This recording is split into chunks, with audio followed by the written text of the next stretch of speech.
basics of HTML. So what is HTML? HTML stands for Hypertext Markup Language, and it is the basis for all things web. HTML is an essential language for any web developer or programmer. What does a HTML file contain? A HTML file contains a document type declaration, a head, a body, and elements. Elements are comprised of opening and closing tags. What are tags and elements? As you can see, we have an opening div tag, and here's a closing div tag. The opening and closing div tags create an element. In particular, this is a logical division. What is HTML5? HTML5 is the latest version of HTML. It is still a work in progress. However, most modern web browsers do support HTML5. This includes Opera, Firefox, Chrome, and Safari. So why do we use HTML5? HTML5 introduces a lot of semantic elements. The word semantics comes from ancient Greek, referring to a study of meaning. So when we say semantic elements, we refer to elements with meaning.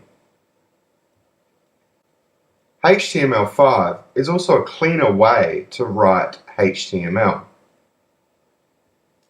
and it is a part of modern web development. Some examples of some semantic elements include the header element, the nav element, and the footer element. As you can tell just by the name of these elements, you have a rough idea on what that element should actually contain. Some examples of some non-semantic elements include the div element, as you saw earlier, the logical division, and the span element. I hope you've learnt a little bit about the fundamentals of HTML and HTML5. In this video, we're going to give you a brief overview of HTML5. Hypertext Markup Language, otherwise referred to as HTML, played a real vital role in making the web a better place to hang out. Imagine if the web looked dull. Who'd want to stay around in front of our screens all day long? Who would enjoy browsing websites, listening, and viewing videos? No one.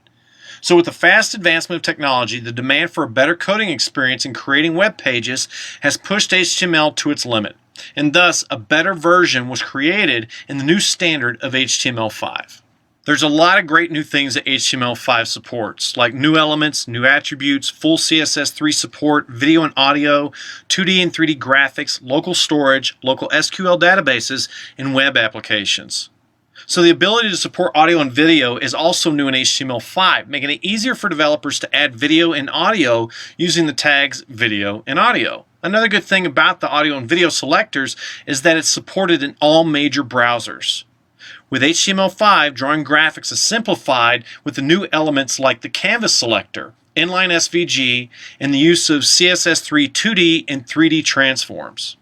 Web and mobile development is so much easier with HTML5. Here are some of the features added that make the whole development process easier. Local data storage, which allows a web page to store information locally within the client browser, similar to how cookies were used in previous versions. Also, local file access. The use of local SQL databases.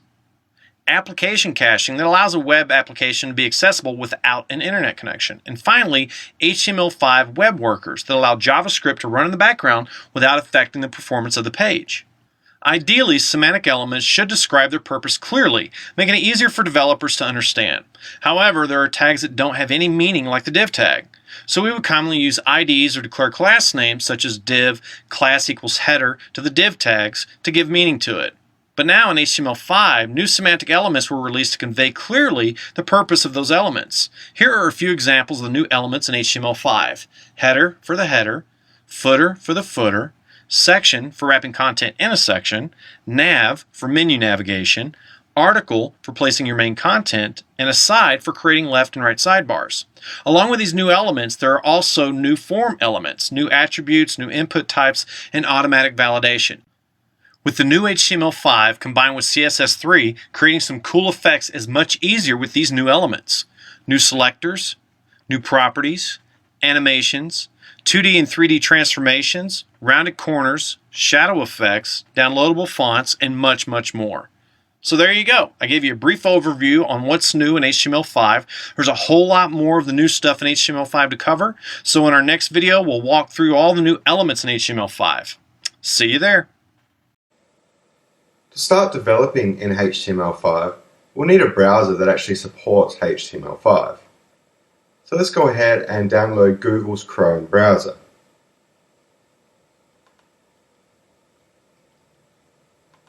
You can find this at google.com/Chrome.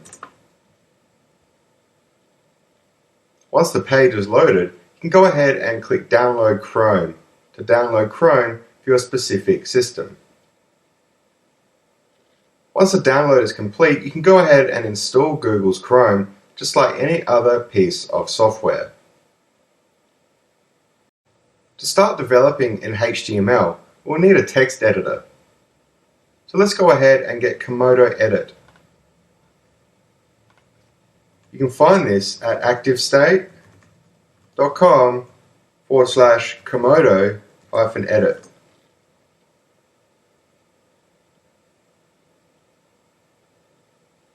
Once the page is loaded, we'll go ahead and click Download Now. This will take us to the download page. Then you can select the Download Komodo Edit to download the latest package for your specific system. Once you've downloaded Komodo Edit, you can go ahead and install it just like any other piece of software. Now that we have Komodo Edit downloaded and installed, we can go ahead and open it and set up our development environment. Once Komodo Edit loads, you'll be greeted with this start page. We'll be working with this left panel. So for the first time when you load this up, you'll probably see something like this. So what we want to do is select the desktop, right click on it, and select Make this folder root. This will allow us to directly work in the desktop. If you're not actually seeing this left panel, go ahead and toggle this view with this button right here. Alternatively, you can head over to View, Tabs and Sidebars, and select Places. This will also open up this left sidebar. So once we're inside the desktop directory, we can go ahead and right-click, select a new folder, and create a new folder in which we'll be working in. I'm going to title this HTML. So let's create our first HTML file. So open up Komodo Edit and navigate to the HTML directory we created earlier. Right click on it and select New File. Here we'll be prompted to enter in the new file name. I'm going to call this structure.html. Notice that most HTML files actually require the .html file extension.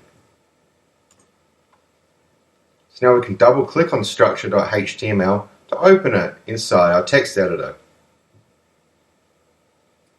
Now to start working with HTML, we have something called the HTML document structure. So we start this off with the doc type. The doc type for HTML5 is just doc type HTML. Also notice the exclamation mark at the start of this syntax. The document type for earlier versions of HTML, including HTML 4.01 and XHTML, required quite a large document type. It was actually kind of confusing for new developers. In HTML5, the document type is actually just HTML. Doc type HTML. This is part of the beauty of HTML5 and its simplicity. So now we go ahead and create our opening and closing HTML tags. This will contain our head section and body section of our HTML. Then we create our head, and inside the head we put a title. This will be the title of our web page. This doesn't have to be the same as the actual HTML file name. But I'm going to go ahead and stick with the naming convention we have and call it structure. Then we have our body. Inside the body is where we put content that we would actually want rendered in the browser. In the head, we put things such as internal and external, scripts and style sheets, meta tags, and the title. As you've noticed, when I've typed this out, Komodo Edit has actually indented certain elements. This is a part of good coding practice. It allows us to easily navigate our HTML and read it efficiently. So as you'll notice, this head section is inside our HTML, so therefore we have indented the head section one tab space. And as the title is inside the head section, we've indented that one additional tab space. So when we start to add content in our body, we'll actually start one tab space in. This is a part of good coding practice and will help you become efficient with writing HTML. So now that we have our HTML5 document structure, let's take a look at it in the browser. So go ahead and save this. Click on the little arrow on this preview button. And from the drop-down menu, select Google Chrome to open it up in our Google Chrome browser. Then select Preview. This is our HTML5 document structure loaded up in the web browser. And as you can see, there's absolutely nothing on this page. It's a blank canvas. So let's take a look at outputting some text to the browser. Just type in "Hello World." Go ahead and save this again and open it up in our browser once again. As you can see, we have the "Hello World" text output to the browser. I hope you've learned a little bit about the HTML5 document structure and how to actually output text to the browser. In this video, we're going to take a quick look at something called the DOM. The DOM is the document object model, and it's basically a structured representation of the document that's actually loaded in the browser. So to demonstrate this, let's just type in some plain old text, "Hello World." And now that we have that, let's go ahead and save our file, then take a look in the browser.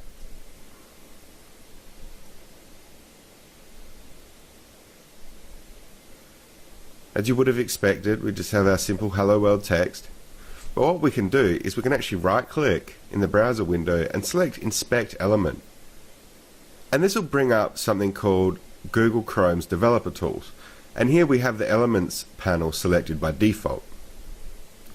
Under the Elements panel, this is basically the DOM, the Document Object Model. Here we have a structured representation of the document that's actually loaded into the browser.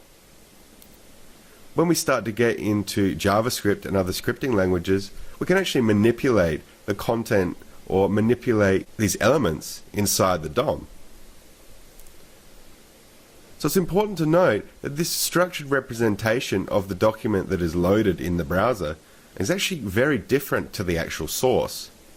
In this case, we won't see any difference between what is loaded up in the Elements panel and the actual source, But as you start to work with scripting languages and start manipulating the DOM, it will actually have a vast difference between the actual source code and what is contained within the document object model. So to give you a brief overview of what I'm talking about, we can actually right click and go view page source as well. And this will always be exactly what we've typed into our HTML file. So always remember that the actual source code can be different or can differ from the actual DOM, the structured representation of the document that is loaded in the browser. If you're wondering why my text editor looks a little bit different to yours, it's because I've set up a custom appearance. You can easily do this by going to the Preferences menu and selecting Fonts and Colors. You can go ahead and select a predefined color scheme and make a few changes to make it your own. You can start off by changing the font size to something a little bit easier to read, and then you'll be prompted to enter in a new scheme name. I'm just going to call this Custom 5, as I have a few custom appearances already set up. Then you can head over to the Language Specific tab and make sure you've got HTML5 selected. Also make sure the element type selection is set to tags, so then we can change the color of the actual HTML tags. So by selecting the foreground color picker, we can actually change the color of these tags in the editor. You can also make a few other changes if you like. So now that we have our new custom appearance set up, go ahead and click OK, and the settings will be applied. If you've been wondering why my tags have been closing themselves, and by that I mean if I type the opening tag, the closing tag will be automatically created for me. This is a feature of this coding environment, Komodo Edit. It is important to be able to type out the opening and closing tags manually to help you get a grasp of HTML. But as you progress and become fluent in HTML, you might find the need to use this autocomplete feature. So we can go over and turn this off by selecting Preferences, Code Intelligence, and down the bottom, automatically insert end tag when typing start tag in HTML and XML documents. We go ahead and turn that off and select OK. Come back in and start typing the div tag and close it. You'll notice that the closing tag has not been provided. We manually type this in, and that is a part of good coding practice. So I do recommend that you manually type in your opening and closing tags.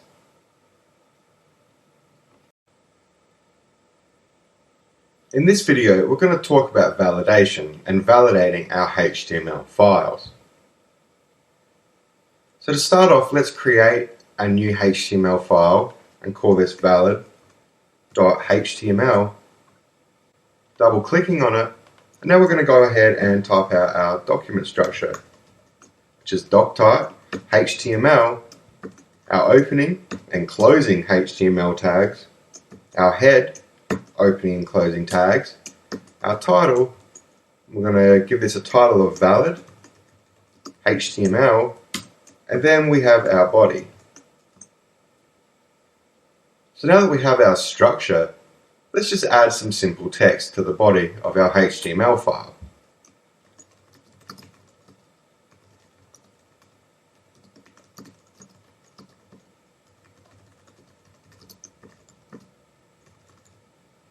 So it's going to save this, open it in our browser, and notice that it's just some text output to the browser as you would expect. So now what we're going to do is we're going to head over to validator.w3.org. This is the W3C markup validation service. The W3C stands for the World Wide Web Consortium, and they lay out the standards of web-based technologies. It is important to validate our HTML files so that they may be displayed consistently among different browsers and different platforms. So let's start off by using the Validate by Direct Input feature.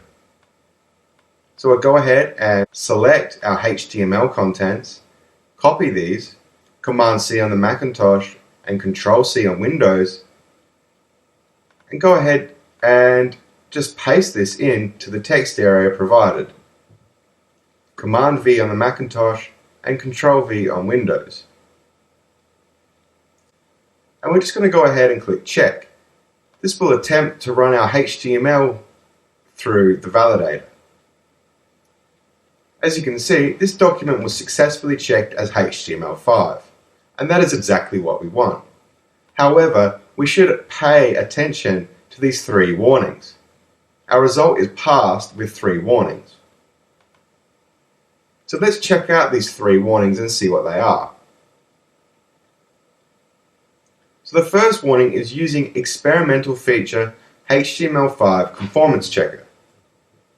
This is basically saying that while HTML5 is still a work in progress and is not set in stone, this validator for HTML5 may be slightly unreliable and maybe not up to date. So while HTML5 is not set in stone, we will always have this warning. But that's okay. So now moving on to the bottom 2 warnings. No character encoding declared at document level, and using direct input mode, UTF-8, character encoding assumed. Now it looks like these 2 warnings are relating to the same thing, something about character encoding. So let's head back over to our HTML document and let's add some character encoding. We'll be using the character set UTF-8. By setting the character set of our HTML file, this will guarantee that we won't have any invalid characters rendering in the browser. So let's go ahead and add our character set. We can do this with the meta tag. Meta charset equals, opening and closing double quotes, UTF-8, and then close it just like that. We've just added the character set to our HTML file. Go ahead and save this and take a look in the browser and see if it's made any real changes to our text that is being output to the browser. As you can see, it is exactly as it was before. It has not made any changes. So let's run this through the validator once more, but this time let's use the file upload facility rather than the direct input facility.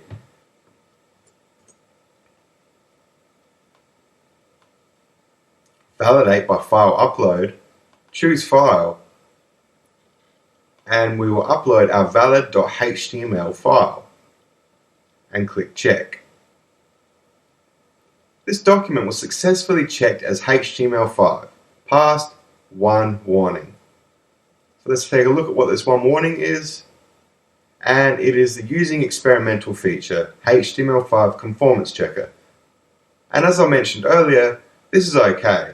We can't do anything about this, and it will be there until HTML5 is set in stone. So by declaring our character set, i.e. our character encoding,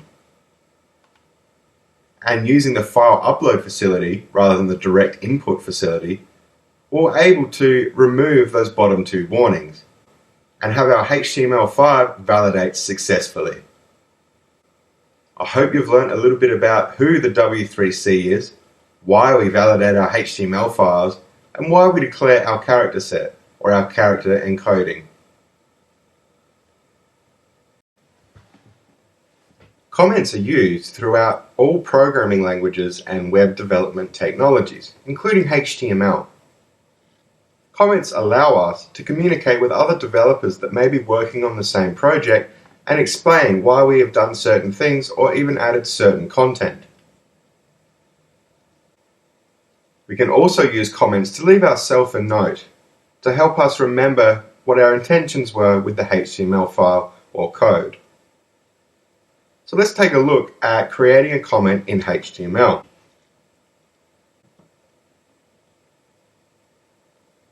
So let's create a new HTML file, and we'll call this comments.html. Double click on it and create our document structure. Doc type, HTML, our opening and closing HTML tags, our opening and closing head, the title, we'll call this comments in HTML, and don't forget our meta tag, declaring our character set or our character encoding. UTF-8, and then our body. So a comment in HTML looks exactly like this. The less than sign, an exclamation mark, followed by 2 hyphens. Now we can actually write the contents of our comment. To close the comment, we use 2 hyphens and the greater than sign, simply like that. I'm just going to put some text above this comment. Now I'm going to go ahead and save this and preview it in our Google Chrome browser.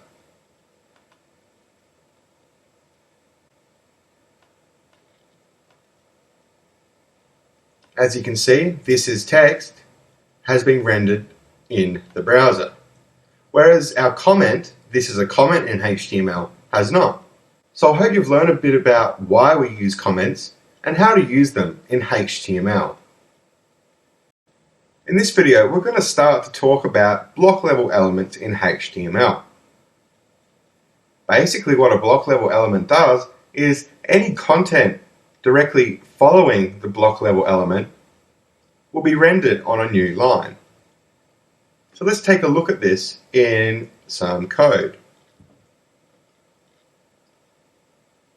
Let's create a new HTML file, title this block.html. Double click on it to open it in our text editor and type out our HTML5 document structure.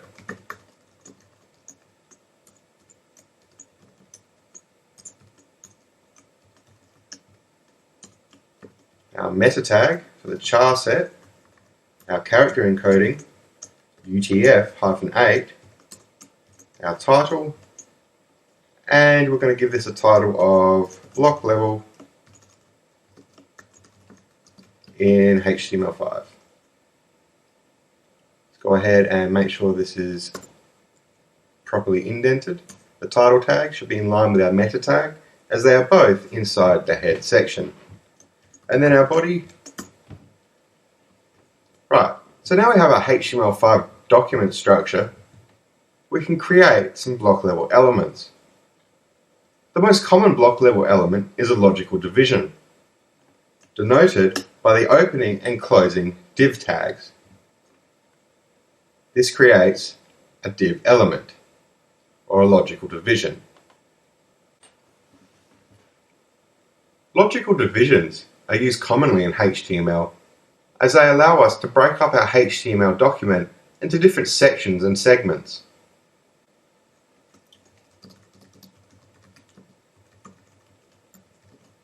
So this is a logical division. What I'm going to do is put some text directly following the logical division or block level element so we can take a look at what the block level element actually does in our browser.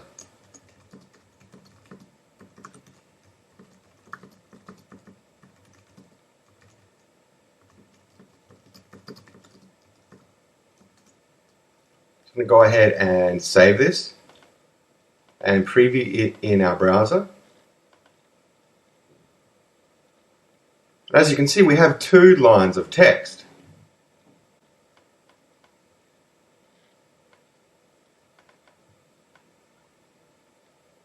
So this is a logical division, is inside the logical division. This text directly after the logical division on the same line is directly following the logical division. So as you can see, the content following the logical division will be rendered on a new line. So let's take a look at what happens if we put some text before the logical division.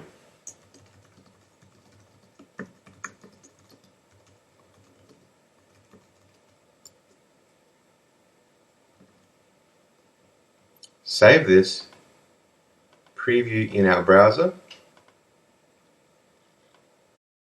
and as you can see, the text entered in before the block level element is rendered on one line, the block level element is rendered on a new line,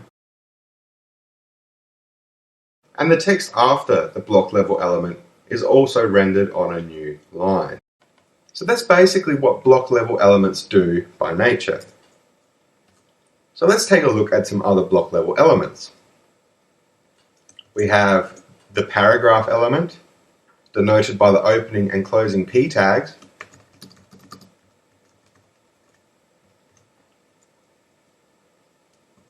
We also have a horizontal rule, which looks exactly like that.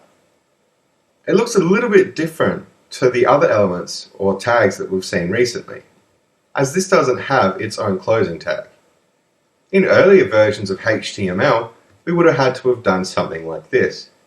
But as of HTML5, this is a valid horizontal rule. We also have lists. We have two kinds of lists in HTML, an ordered list and an unordered list. An ordered list is denoted by the OL opening and closing tags. Inside a list, we have things called list items, denoted by the LI opening and closing tags.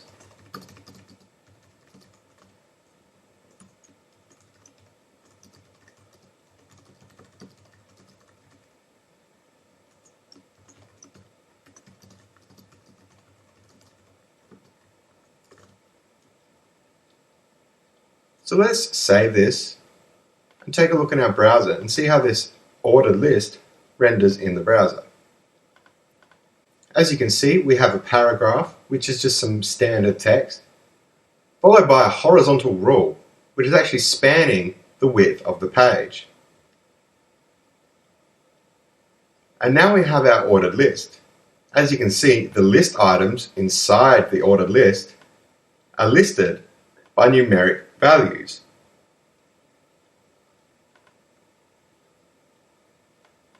Let's take a look at the other kind of list in HTML. The unordered list, denoted by the UL opening and closing tags.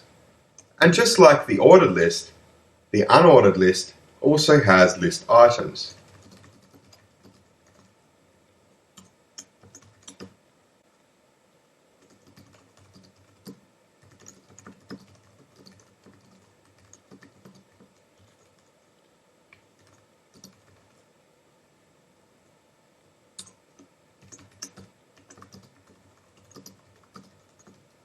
So let's save this and take a look in our browser. As you can see, the unordered list is listed by dot points, or bullets if you like.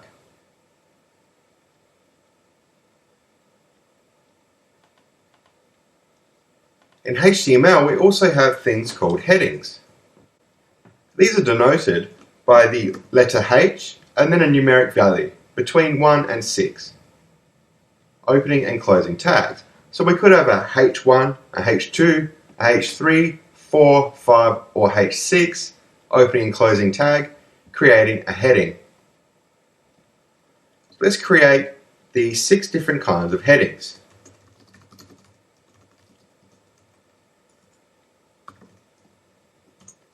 A level 2 heading,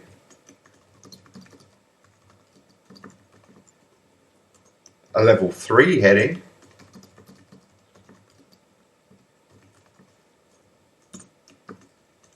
level 4,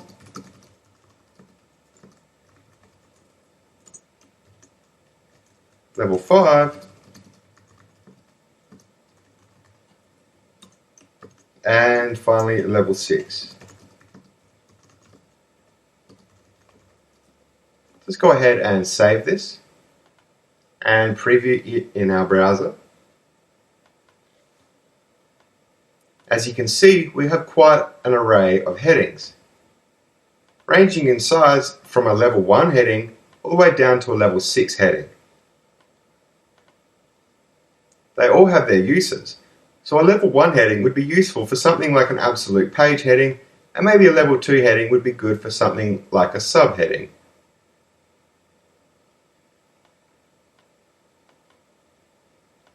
These are all block level elements, so they all do the same thing by nature, as I explained with the logical division.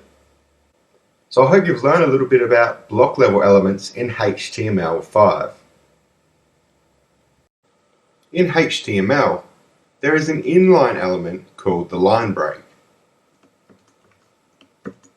It's kind of like the horizontal rule in the way that it doesn't have a closing tag. As the name suggests, the line break is used to create a new line.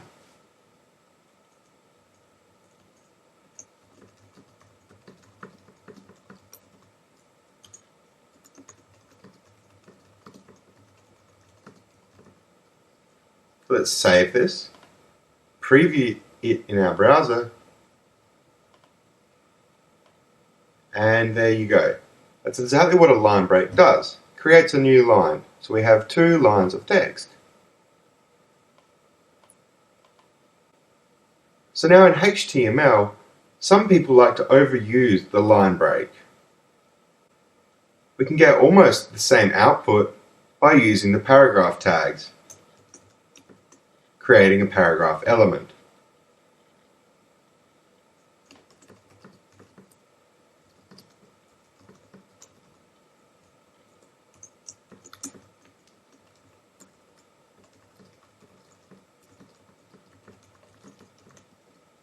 So let's save this and take a look in the browser. As you can see, we have relatively the same output, but the paragraph element has quite some spacing in there compared to the line break, which just creates a new line. But when working with text, the paragraph element is the preferred method. And as you can see, this looks much nicer than this.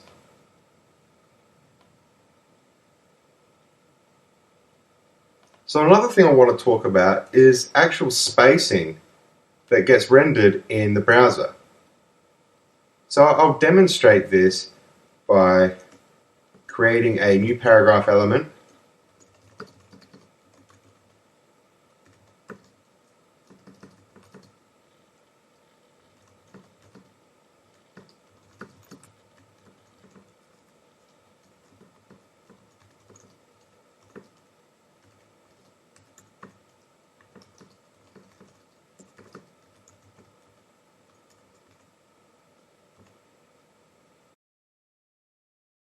As you can see, in here I've added a few extra spaces.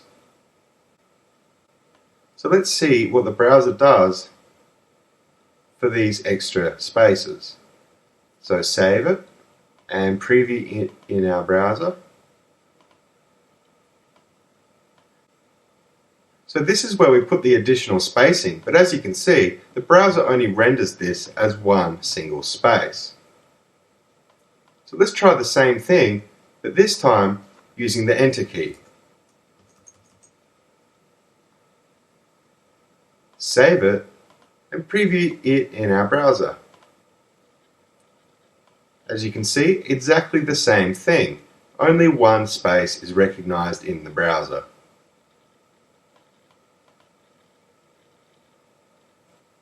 However, we can use the HTML entity for non-breaking space. This allows us to add in additional spacing where needed.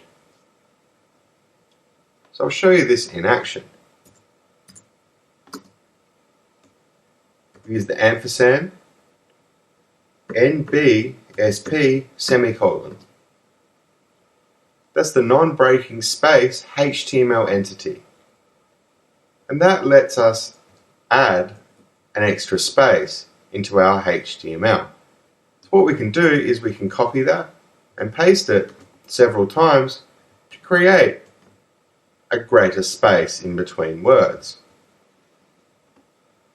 So let's save this and take a look in the browser. As you can see, now we have the additional spacing.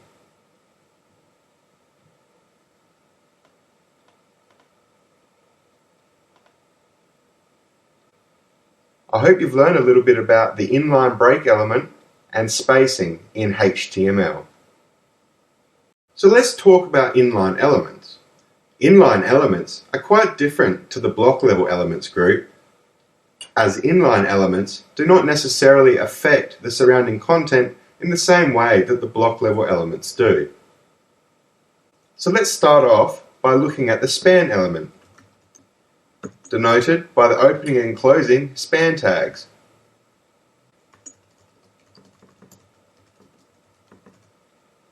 And I'm going to add some text after the span element.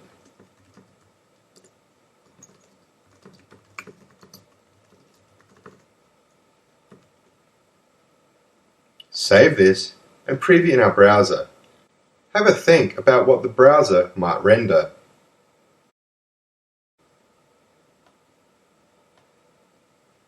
As these are inline elements, they are essentially in line with the content that is not a block level element. So by that I mean we have an inline element and then we have some text after the inline element. And as you can see, they are rendered both on the same line. So now let's talk about text modifiers. Put in a line break. This is one of those times where a line break is actually handy. And we're going to start off with the strong element. So in HTML, we can define important text using the opening and closing strong tags.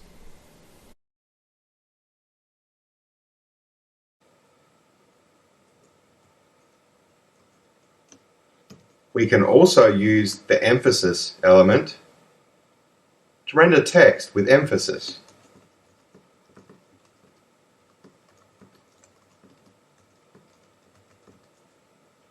So I'll go ahead and save this, open it up in our browser, and as you'll see, this is some strong text, which would be inside the strong element, is being rendered as bold text, and this is some text with emphasis, which would be inside the emphasis element, and it is being rendered with italic text. So I hope you've learnt a little bit about text modifiers and inline elements in HTML. The anchor element in HTML allows us to link to other web pages or websites. So as you can see, I've created a few HTML files and a couple of extra directories. So we have a home directory and also a content directory that is inside our HTML directory.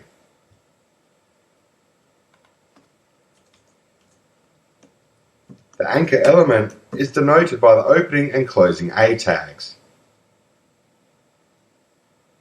This will render useless until we pass in the href attribute. And href stands for hypertext reference.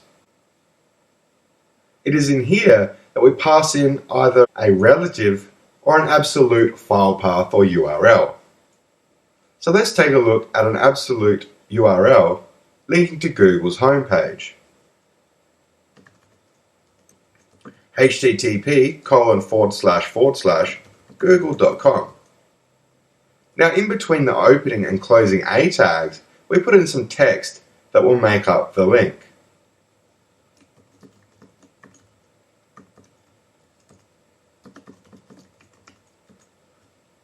So let's save this and take a look in the browser.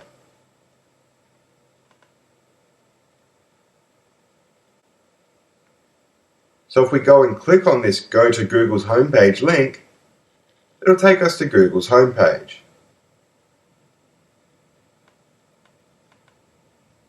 Now what if we want the user to actually stay on our page when they click on this link? Well, we can get this link to open up in a new page using the target attribute. And then we can pass in a value of underscore blank. Save this and take a look in our browser. Now when we click on this link, it will open in a brand new window, so the user is still actually on our web page.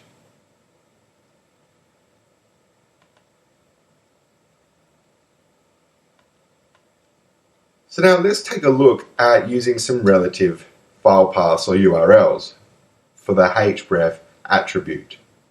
So I'm going to go ahead and create two different anchor elements. Copy and paste that. Now, for the first one, we're going to link to the home directory, the index.html file in the home directory.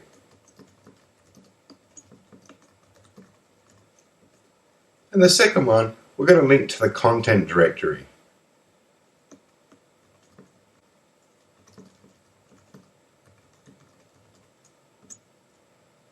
Right, so to go to the home directory, we actually need to get out of this HTML directory. We're currently in this index.html file and we are in the HTML directory. So what we want to do is get out of the HTML directory and then go into the home directory and then reference the HTML file that we want to use inside the home directory. So to do this, use two full stops, a forward slash, and then we can locate the home directory and then reference the HTML file that we want to link to. So this is essentially saying get out of the HTML directory, go into the home directory, and then load up the index.html file. If we want to link to the content directory, which is inside our HTML directory, our current directory, we can just use the folder name or the directory name.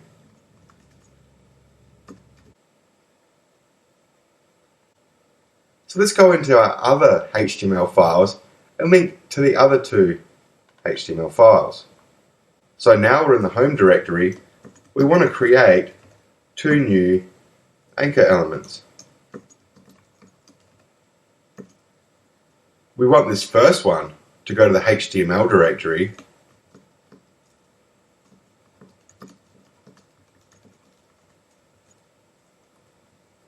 and we want this one to go inside the content directory.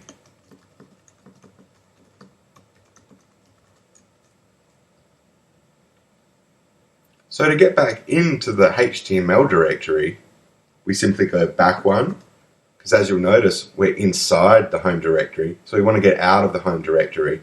We want to go into the HTML directory. So we'll type in HTML, then we can reference the file name once we're in the HTML directory. To go to the content directory, we first need to get out of the home directory. So we go back one directory, go into the HTML directory, then into the content directory, and then we can reference the file name. So now let's add these two anchor elements to our index file inside the content directory.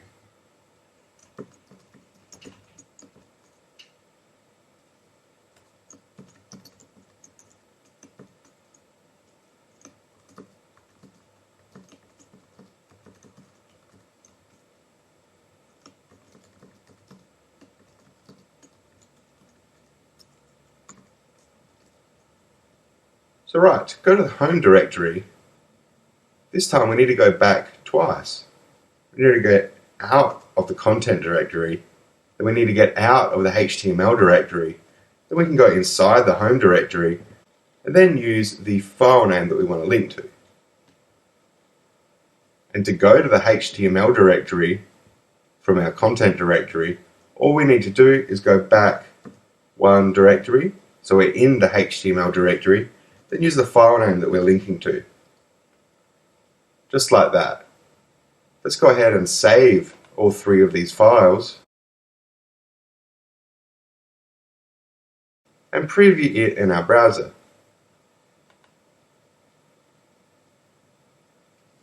As you can see, now we have a couple of options. Go to the home directory or go to the content directory. So let's try out the home directory.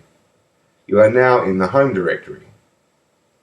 So now let's go back to the HTML directory. You are now in the HTML directory. Let's try out the content directory. You are now in the content directory inside the HTML directory. Let's go to the home directory from the content directory. You are now in the home directory. So you get the picture. We can link to local HTML files using relative file paths or URLs. So as you may have noticed, when I typed in the absolute file path for Google's homepage, I actually had to pass in the protocol. By protocol, I mean HTTP. HTTP stands for Hypertext Transfer Protocol. That essentially lets the browser know that we want to visit an external page. If I went ahead and just typed in www.google.com,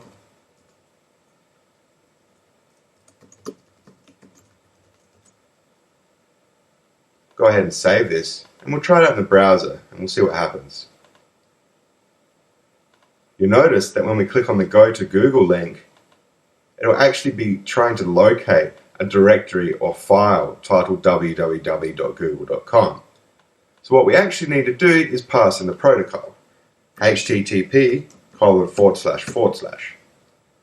As you may have seen, there's also a HTTPS, and whether you're using HTTP or needing to use HTTPS to link to an external web page, it's actually determined by the web page that you are linking to. So go ahead and save this, preview in our browser, and now we'll see that this will go to Google's homepage.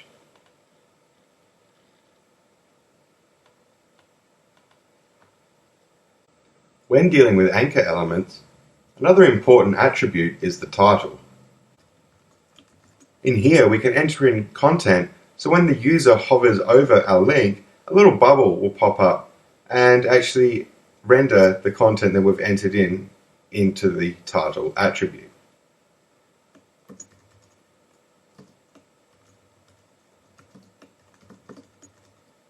Let's save this and take a look at what the title attribute does to our anchor tag or anchor element. As you can see, when I hover over Go to Google, we get this little bubble popping up saying visit Google's homepage. That's essentially what the title attribute allows us to do. This is actually good practice as it will allow the user to learn more about the link that they will be visiting or why they should actually click on it in the first place. I hope you've learned a little bit about the basic directory structure when working with websites, using the anchor element to link to relative and absolute file paths, opening a web page in a new window, and using the title attribute of the anchor element. In this video, we're going to create an easy way for our viewers or readers to navigate back to the top of the page after they've read quite a sum of text. This is quite handy and it is used frequently in websites. Maybe on a website you've seen a link saying go to the top of the page or top. You click on it and you're sent to the top of the page. That's essentially what we will be doing. So to get started, let's open Komodo Edit and create a new HTML file. Title this page-anchor. Double click on it to open it in the text editor. So let's start out by typing out our HTML5 document structure.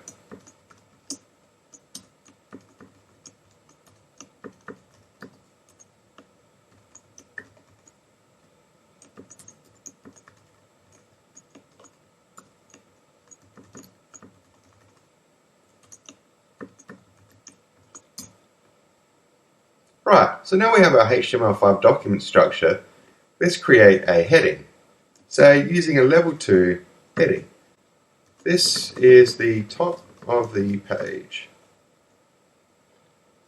And at the very bottom of the page, we're going to have an anchor element. Go to the top of the page. So what we need to do to be able to reference the top of the page, or this level 2 heading, which we'll be using as the top of the page, we need to add in an ID. So ID equals opening and closing quotes. And inside the opening and closing quotes, we can ID this anything we would like. So I'm going to just name this top. So our level 2 heading now has an ID of top. We can reference this element with an ID of top using the hash symbol followed by the ID name. So this is essentially saying an ID of top. So when we click on this link, we'll be sent to an element with an ID of top.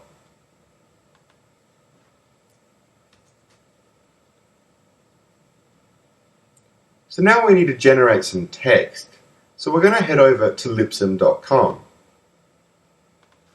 That's lipsum.com. And this is the home of lorem ipsum. And that's pretty much the go-to dummy text of the web. It's very handy to use for such things as placeholders when you're working with a web page and you need some placeholder text. So I've just generated 10 paragraphs of lorem ipsum. So then we can go ahead and highlight it, then copy it, and head back over to our environment. And in here, I'm just going to paste in all of that text.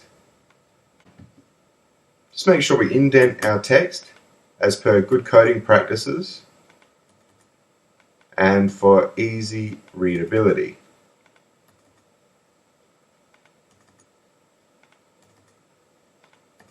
Right, I'm also going to put in a line break down the bottom just to separate this anchor element from the body of this text. So now let's go ahead and save this and open it up in our browser and check out what we've done. As you can see, we have a normal level 2 heading. Then as you scroll down, we see a lot of text. And as a convenience to our readers or viewers, we don't really want them to have to scroll all the way back up when they've finished reading our text. So this is essentially what this little link will do right here. So go ahead and click on your link and you'll be sent to the top of the page. More specifically, you'll be sent to the element with an ID of top. And that's an easy and effective way to link your users to the top of the page so they don't have to scroll through a sum of text.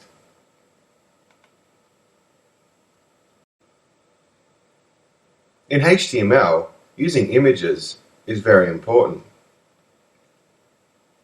We use the image element to render images on a web page. And this is what the image element looks like in HTML5. In previous versions of HTML, we would have had to have done something like this. But as we're working with HTML5, we just need this. And there is no closing tag to this image element. So to actually define an image in HTML5, we use the image element, and then we need to use the source attribute. And the source attribute will take a relative or an absolute file path or URL, just like the anchor element's href attribute. We're just going to be looking at using a relative file path or URL to render an image on a web page. So as you can see, I've already procured a guinea-pig.jpg image, which is an image of a guinea pig, and the URL is here if you would like to go and download that image and use that yourself. So, as the image is in the same directory as our current HTML file, we just use the file name like this.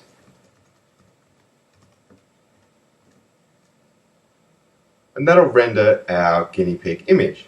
So let's take a look in the browser, save this, and preview. As you can see, we have quite a large image of a guinea pig displayed in the browser. So what if we want to actually change the size of that image? We can do that using the width and height attributes.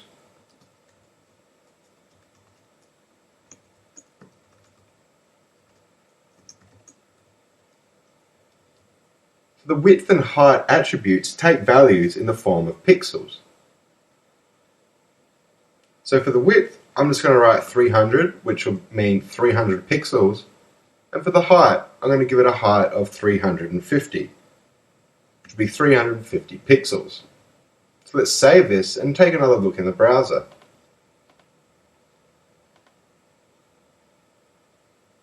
As you can see, we're able to manipulate the size of the image using the width and height attributes of the image element. So an important thing to note when working with images in HTML is the alt attribute. This refers to alternate text. And we can put in text here that will render in the case that the image itself cannot be rendered. A good example of this is Google's search engine. As search engines can't necessarily read images, they rely on the alternate text provided to actually index that image properly and the web page that contains it. So it's good to be as descriptive as possible when using the alt attribute.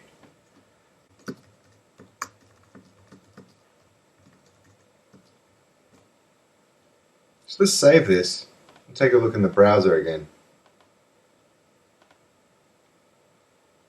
As you can see, nothing has actually changed. We've still got our image there. But in the case that our image was not able to be displayed, we would have our alternate text displayed instead.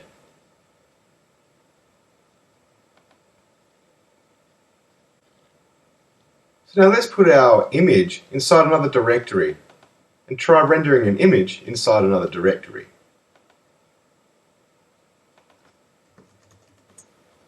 Put this images directory inside the HTML directory, then move the image inside the images directory. So now that our image is actually inside another directory, just like we would with the href attribute of the anchor element, we can just change the file path or the URL to actually locate the images directory and then the image inside that directory. As we are in this file, we need to go into the images directory and then we can locate or use the image inside that directory. So let's save this and take a look in the browser just to make sure things are displaying properly. As you can see, we still have the image of the guinea pig displayed in our browser. I hope you've learned a little bit about rendering images in HTML using the image element, using relative file paths, using the width and height attributes, and also the alternate text attribute of the image element. In HTML, it sometimes makes sense to render some data inside a table. So let's have a look at creating the table element, which is denoted by the opening and closing table tags. This is actually a semantic element. As you can tell by the name of the element, table, we have a rough idea on what's actually going to be inside that element, i.e. it is going to be a table. So inside a table, we have things called table rows, denoted by the opening and closing TR tags. We also have things called table headings. These are denoted by the opening and closing TH tags.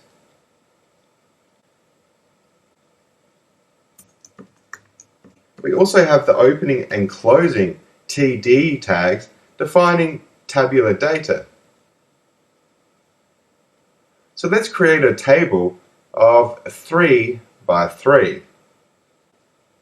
So we're going to have 3 rows and 3 columns. Let's just make that third row now.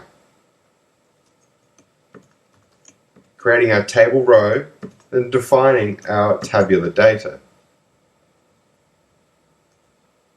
So now we have 3 rows. So let's create our other 2 columns. Each column is going to have a table heading.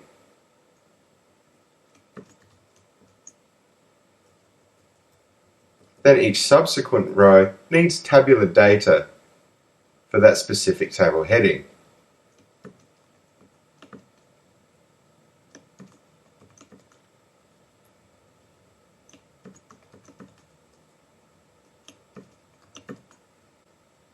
So this might look a little bit confusing right now. So what we can actually do is break this up so it's easily readable.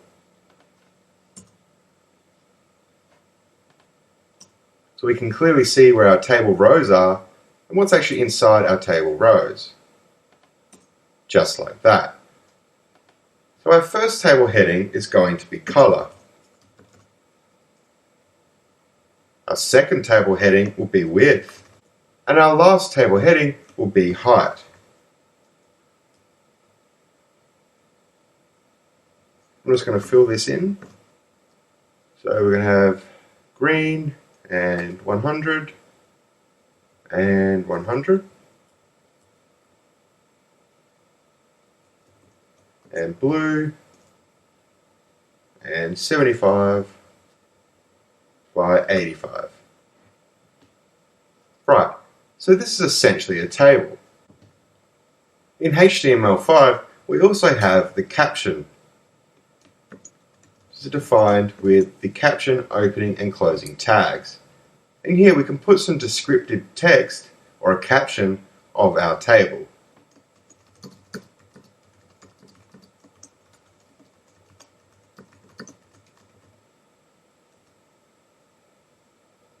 So this will display above the table, and it's a good idea to get into the habit of actually using the caption. So let's save this and take a look in our browser.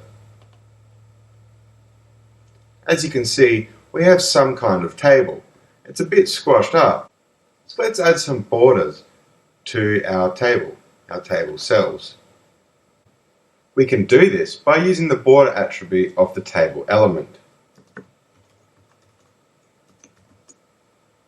We could either leave it like this to specify no borders, or we can put in a value of 1 to specify borders. So let's set it to 1. Let's go ahead and save this and take a look in the browser and see what this looks like now. As you can see, we now have some borders surrounding our table cells and our table element. It is a little bit easier to read. I hope you've learned a little bit about the table element in HTML5, along with the caption element, table rows, table headings, and tabular data. In this video, we're going to start to take a look at forms in HTML5. Create a form using the form element, denoted by the opening and closing form tags. Inside the form, we have things called inputs, and these inputs have a type. The most common input type is text, which will allow the user to essentially just enter in some text. Close an input just like that in HTML5. We also have an input of type password that is very common. And as you can guess, the user can then enter in a password. We also have an input of type submit. And this is important as it renders a button and allows the user to click on the button to submit the form. We also need to pass in a couple of attributes to the opening form tag. One of these attributes is the action, and the value that we put into the action attribute is where the form will actually be sent to. So that'll be generally dealt with some server-side processing. As this is not a server-side processing video, we're going to go ahead and leave the action attribute blank. But please note that this will show an error in the online validator by leaving the action attribute blank, but for the purpose of this video, we're going to go ahead and leave it blank. We also have a method.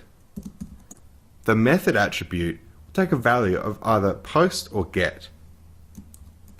For the purpose of this video, we're going to take a look at using the get method and forming a query string.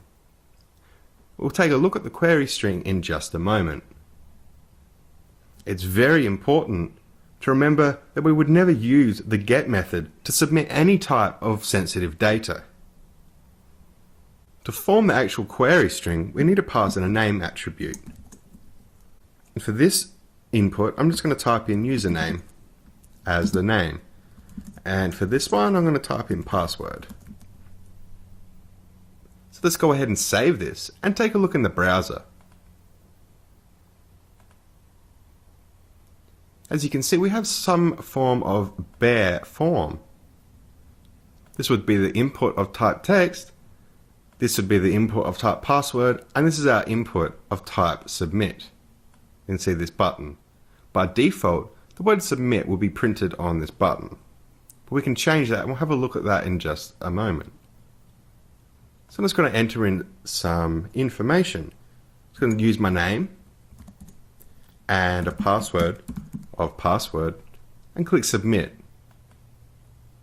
As you can see, we have some data appended to our URL in the address bar. This is a query string. This starts with the question mark. So username refers to the name attribute I've given to the first input, and the value of that is what I've typed into the input, and an ampersand, and then the password, which is actually the name attribute I specified for this second field, which is a password field. And the value for that I've entered in password. So as you can see, when I enter in text into the password field, it actually renders as little dots. It's important to remember that this is only a masking mechanism. As you can see, the password has been submitted in plain text. So let's take a look at adding some extra things to this form. We'll start off by changing the text rendered on the submit button. We use this with the value attribute.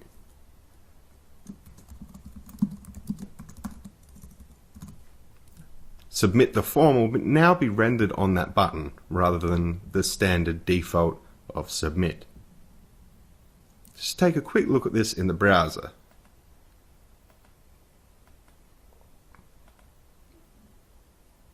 And now we have submit the form rendered on the button. Right, so now let's take a look at field sets. A field set is used to group related inputs. It's denoted by the opening and closing field set tags. Just going to cut this closing field set tag and put it down the bottom just before our closing form tag. Then indent our inputs as per good coding practice. So now that we have a field set, we can actually add in a legend, which is denoted by the opening and closing legend tags. And here we can enter in some text that will be rendered above the form as a type of caption.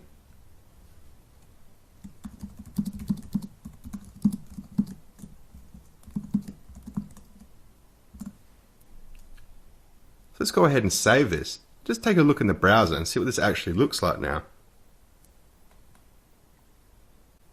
As you can see, we now have some kind of border surrounding our form and a caption that's kind of embedded in this border. So now let's make our form a little bit nicer by adding in some labels. Labels are denoted by the opening and closing label tag, and the label takes a for attribute, and this for attribute must match an ID of the input that we are using the label for. This will make more sense in just a moment. So for the for attribute of this label, I'm going to type in username. Then I'm going to add an ID to this input of username. So this label will be for the input with an ID of username. Then we can enter in some text in between the opening and closing label tags. I'm going to go ahead and do the same for the password.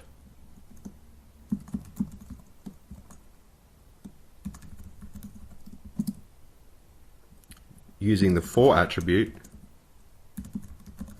then making sure we add an ID of password to match the for attribute of that label.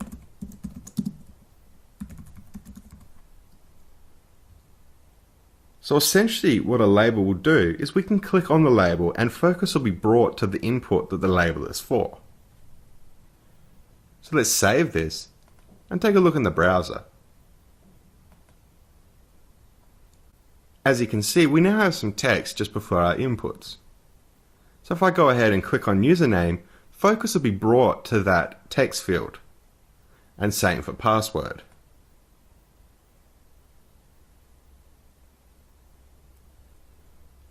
So now, as of HTML5, we can actually use a placeholder attribute as well. And this is actually quite nice. Looks just like that. We can enter in some text into the placeholder that'll be rendered in that input by default. It may help a user understand what that input is actually for. So I'm just going to go ahead and enter in username, and go ahead and do the same for the password. We're typing in password. So let's save this, take a look in the browser and see how this looks.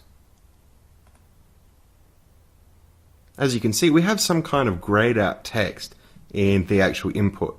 It's actually quite a nice feature of HTML5. When we click on that, we can now enter in our data and submit the form, and just as we had before, we have our query string. So this is just adding some nice features to our form without affecting the actual functionality of the form.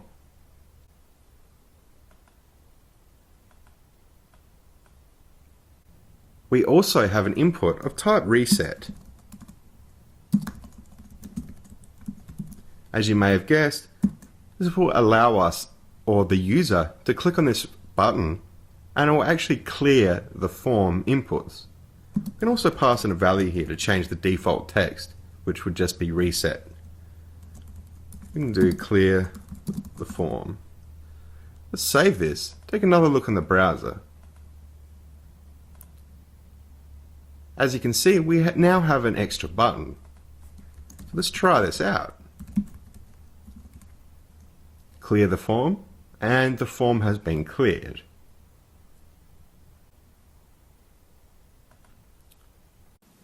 So I hope you've learned a little bit about using forms in HTML5, the field set, legend, basic input types, and labels. In this video, we're going to take a look at setting values for our input types, or our input fields. Let's start off by creating our form with the action attribute and the method, which will be get, our field set, and our legend.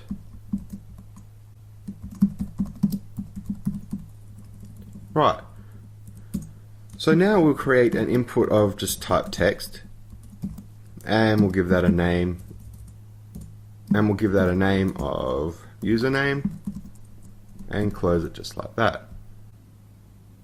As you may know, we can pass in a placeholder. So we'll have some grayed out text rendered in the input by default when the page loads. So let's just take a look at what the placeholder does and how it looks in the input.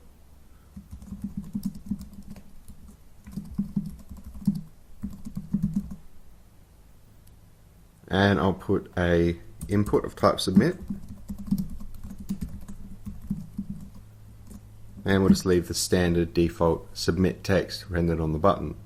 So we'll go ahead and save this and check it out in the browser. As you can see, we have some grayed out text displayed in the input. So if I click submit, there's actually no data inside that input field. That is only a placeholder. So as you can see, when I click submit, username equals nothing. It's just empty. So let's check out what happens if we change this to a value. Save this and take another look in the browser. now we actually have some text that we can actually highlight and edit in this text field. So now what happens when I click submit is the actual text that is in there, i.e. the value of that text input, is now actually submitted. So that's basically the difference between the value and the placeholder attribute of forms.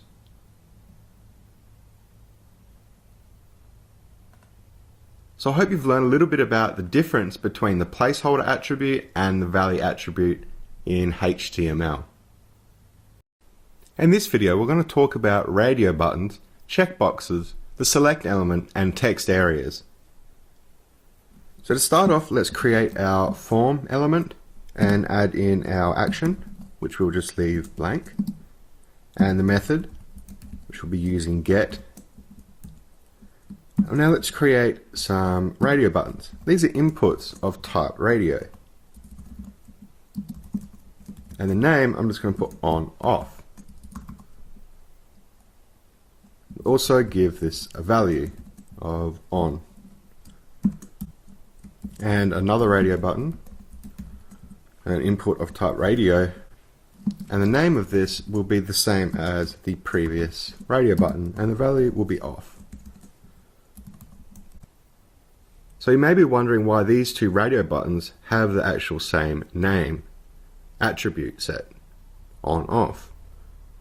With radio buttons, essentially what they do is they allow a user to select one option from a predefined number of options.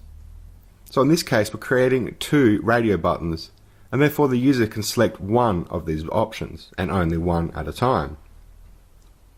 So by using the same name value for both radio inputs, we're basically creating a form of a radio button group.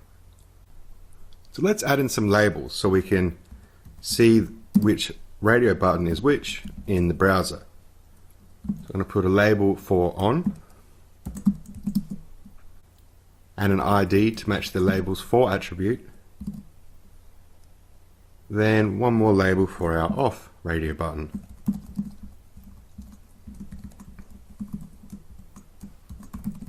And an ID yet again to match the labels for attribute. Right, so let's not forget to put in our input of type submit. And it's going to change the value of submit the form. And close it just like that. So let's take a look at radio buttons in the browser, saving it and opening up the browser. So as you can see, we have our on button and an off button. So I can go ahead and select this on button, but if I go ahead and select the off button, the on button will be automatically deselected. So like I was saying, in this group that we have, i.e. radio buttons with the same name attribute, the user can select one from a group of predefined options. So you cannot select both at the same time. So let's select on and click submit the form. As you can see, the query string says on off, which is the name attribute for these radio buttons, equals on. And if we select off, we'll get on off equals off in the query string. So now let's take a look at some checkboxes. Checkboxes are an input of type checkbox.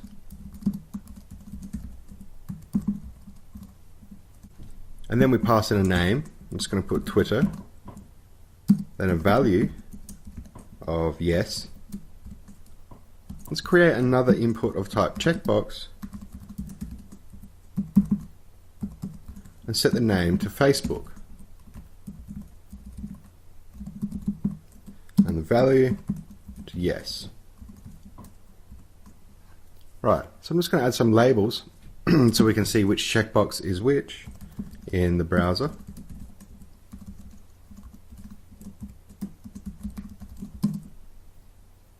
And an ID to match that label's for attribute.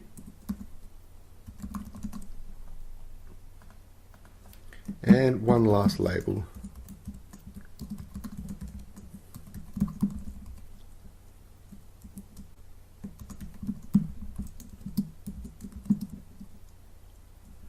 with an ID to match the labels for attribute. Right, so let's go ahead and save this and check out checkboxes in the browser. As you can see, I can select both checkboxes, or I can select one or the other, or none of them. So these are quite different to the radio buttons, which are essentially in some form of group as they have the same name attribute set. With checkboxes, they work like this. We can select or deselect them at our leisure. So let's go ahead and select on, and Twitter and Facebook, and submit the form. See, on off equals on, that was our radio button, and Twitter equals yes, and Facebook equals yes. So that's essentially how radio buttons work and how checkboxes work as well. So now let's check out the select element. The select element essentially displays a little kind of drop-down list where the user can select some predefined options. So we use this with the select opening and closing tags. We pass in a name to the opening select tag. I'm just going to call this country. Then inside our select element we have options, just like that. And these options have values. So for the first one, I'm just going to give it a value of US and enter in US here. So this will be displayed on our little list item. And an option with a value of AUS for Australia, and one more for the UK.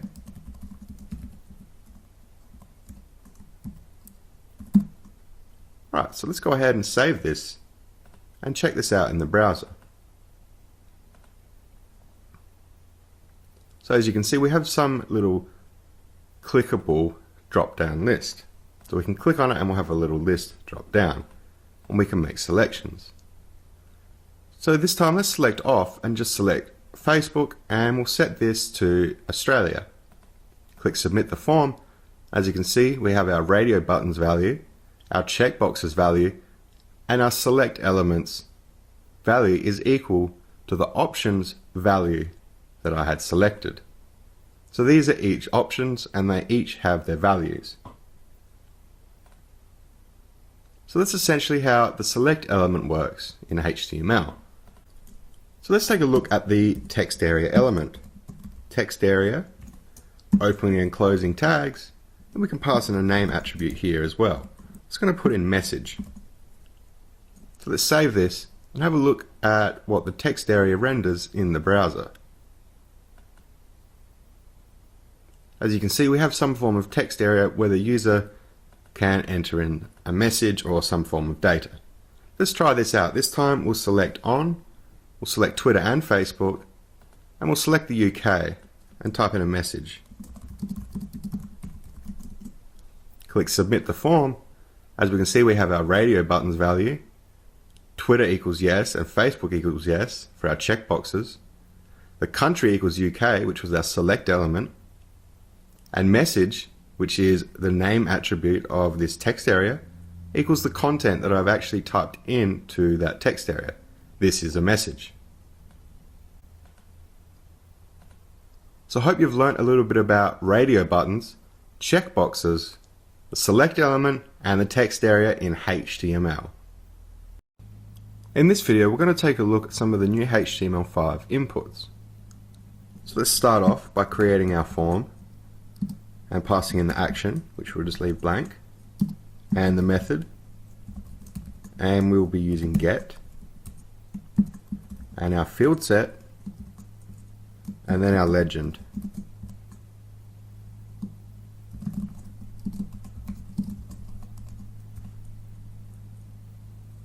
Right, so now let's start off with looking at the email input type. Input type equals email, and we'll give this a name of email,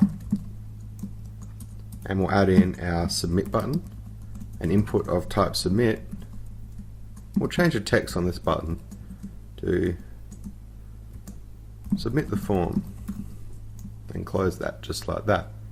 Let's save this and take a look in the browser. As you can see, we just have some form of text input. This is actually an email input. So I can go ahead and just type in my name and click submit the form, and we'll get this little pop-up saying please include the @ in the email address, as it was missing. So if I enter in the @ symbol and click submit the form, we're now prompted to enter in the part following the @ symbol. So I'll just type in example, submit the form, and the form's actually been submitted. Even though I didn't enter in any .com or .net after the actual email address. So that's one fault of the email input type. And it's not 100% foolproof.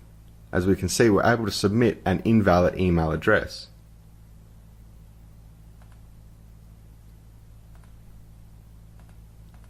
So let's take a look at the tel input. This is an input for telephone numbers. Type equals tel, and name, we're just going to give this a name of phone and close it just like that. Let's save this and take a look what it looks like in the browser.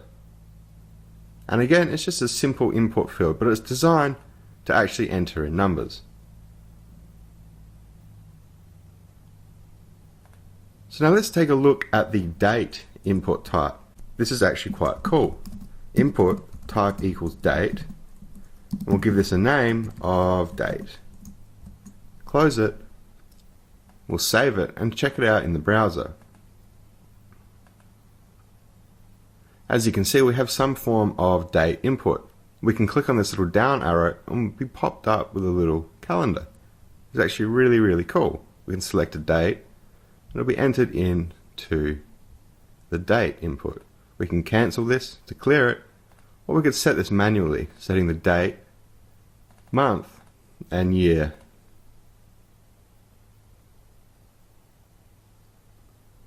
So what if we want the user to be restricted in the actual date or time range that they could enter in? So say if we want them to enter in a date in the future and not a date before today, we can actually do that using the min attribute. The min attribute just looks like this. Min equals, then we need to remember the format that the actual date input is in. The year goes first, so we'll say 2013, hyphen the month, then hyphen the day. So we'll go 01. Let's save this and check it out in the browser and see what happens. So now, if I go and select a date before today, I actually can't go back any further. They're all grayed out. I cannot actually do that. All I can do is enter in or select today's date or any date in the future. So that's quite handy. It's important to note that this may render quite differently in different browsers, but this is just how it looks essentially in Google's Chrome. Let's go ahead and type in some data.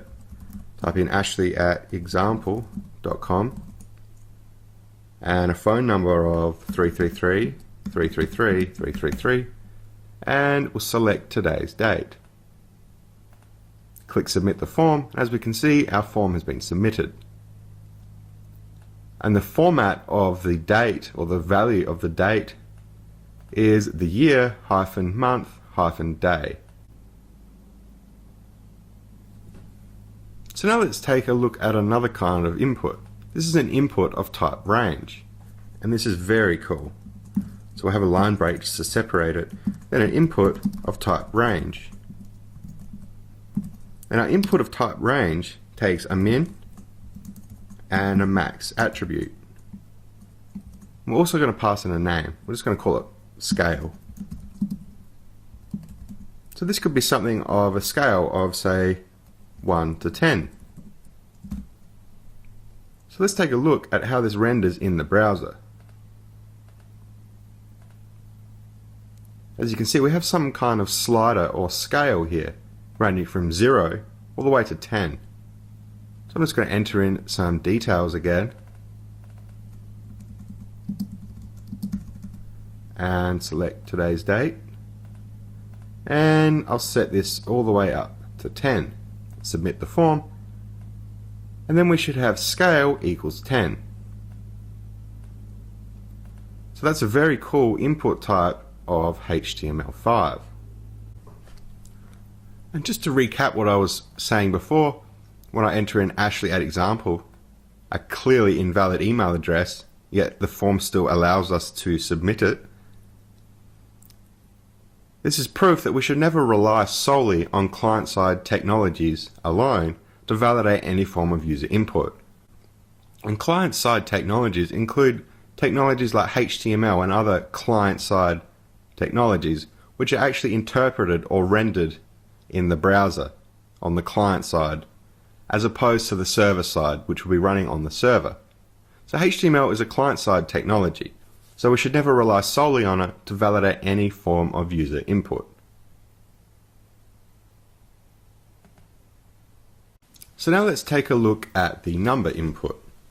So input of type number, and we'll give this a name of number. Save it and check it out in the browser and see what this input type of number looks like. As you can see, we have an input and we have these little controls with little down and up arrows, and I can change the number by going up, or I can change the number by going down. I can also just enter in a number. So what if we want the user to not be able to go lower than the number 0 and say not go higher than the number 5? Well, we use the min and max attributes. So we'll put in a minimum number of 0 is allowed and a maximum number of 5 is allowed. So let's take a look in the browser by saving it and preview it in the browser. So now if I try and go lower than 0, I actually can't. If I try and go higher than 5, I can't do that either. So let's just fill in some information and select today's date, and I'll put this down to 1 and I'll set this at 3.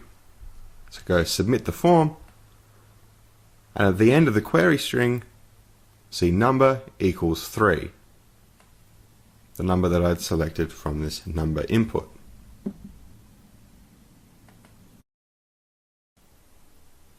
So I hope you've learned a little bit about the new HTML5 form inputs, including the email, tell, date, number and range input types, as well as the min and max attributes. In this video, we're going to take a look at some of the new HTML5 form input attributes. Let's start off with our form, our action, which we'll leave blank, and our method. We'll be using get, our field set, and our legend.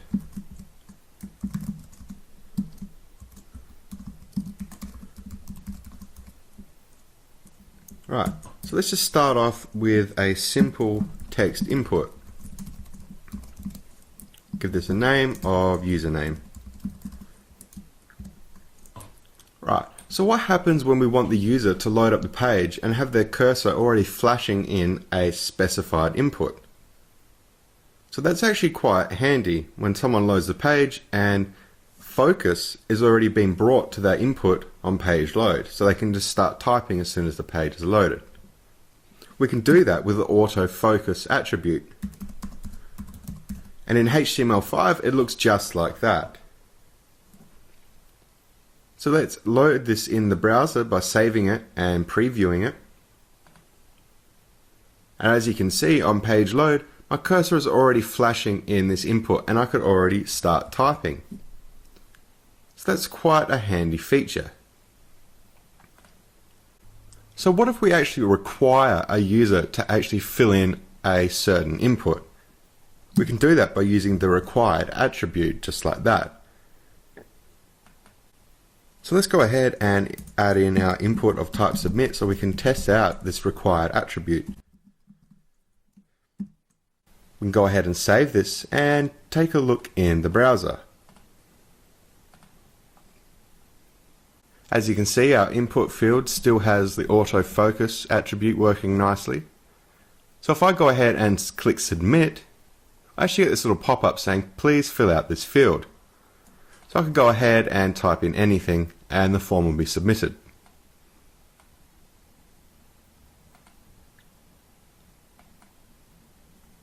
So let's now take a look at the checked attribute.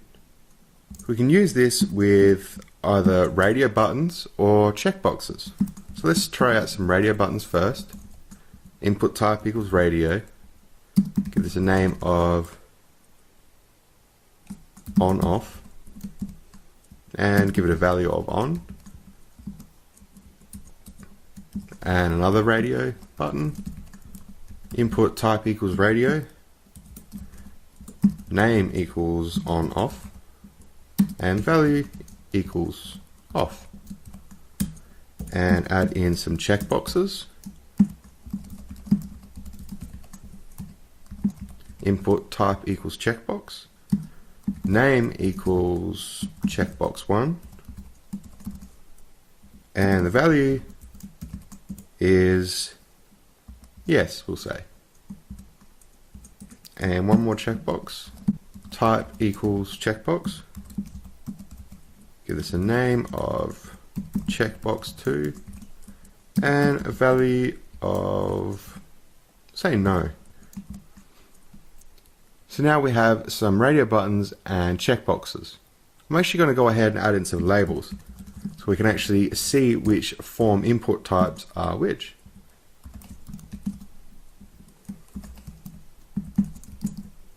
And add in an ID, always to match the labels for attribute.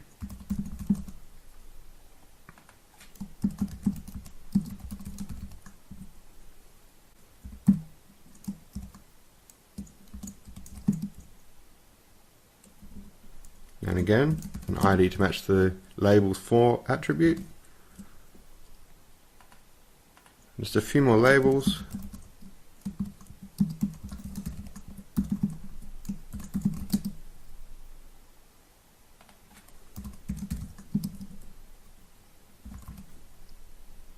And for our checkboxes,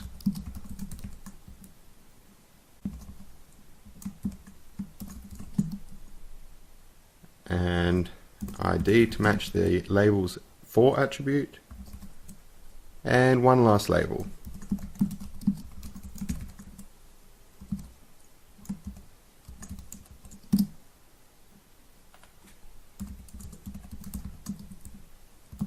So now we can go ahead and specify the checked attribute. So I'm going to set this off radio button to checked. And also, let's set both of these checkboxes to checked. So let's save this and take a look at what the checked attribute does for radio buttons and checkboxes.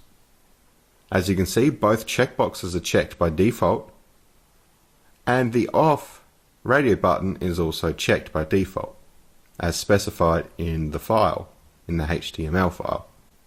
So if you're not familiar with the input type of email and how it actually works in the browser, let's go ahead and create this email input type. Input type equals email. We'll give it a name of email and close it just like that. Also add in a label so we can actually see that this is for the email input.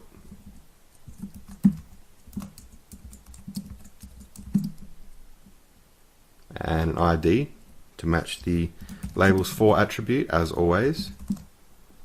Go ahead and save this and check it out in the browser. So like I was saying, if you are not familiar with the email input type, it is kind of asking for a valid email address, but I could type in something like this, Ashley@example, which is a completely invalid email address, and it will still be submitted. I'll show you what I mean. I'll just enter in some text here as this field is required. So as you can see, I'm able to submit a completely invalid email address. So it's not very helpful. So let's go ahead and change this. One option to change this is actually use an input type of text and using a pattern attribute. The reason for changing the input type to text is that Google's Chrome supports both the pattern attribute and the input type of email, so there'll be a little bit of conflict if we tried to use both. So let's take a look at the pattern attribute and how that works. Basically, we have some opening and closing square brackets, and in there we can pass in the type of letters or numbers that we will allow. So in here I'm going to type in a lowercase a hyphen lowercase z, uppercase a hyphen uppercase z. That's essentially saying we will allow lowercase and uppercase letters. Then what we do inside some curly braces is we can specify the minimum and maximum values, or one single static value. So let's say we want a minimum of 3, and we're not going to specify a maximum, we're just going to have a minimum. So this could be any length that the user enters as long as it's longer than 3. And then we want an @ symbol. Then we want to open our square brackets again and type in A hyphen Z, capital A hyphen capital Z. And then what we want is a minimum of 3 of them, and then we want a dot. So we'll put the dot inside the square brackets. And then again, we will pass in the amount that we will allow. And here we'll pass in a static value, i.e. just one singular value, and this will be 1. We only want one full stop there.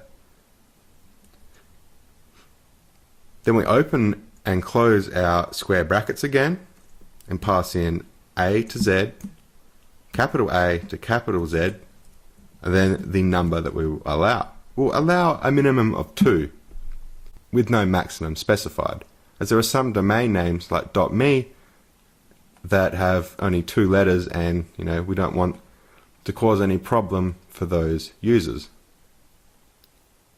So let's go ahead and save this and check out this pattern attribute.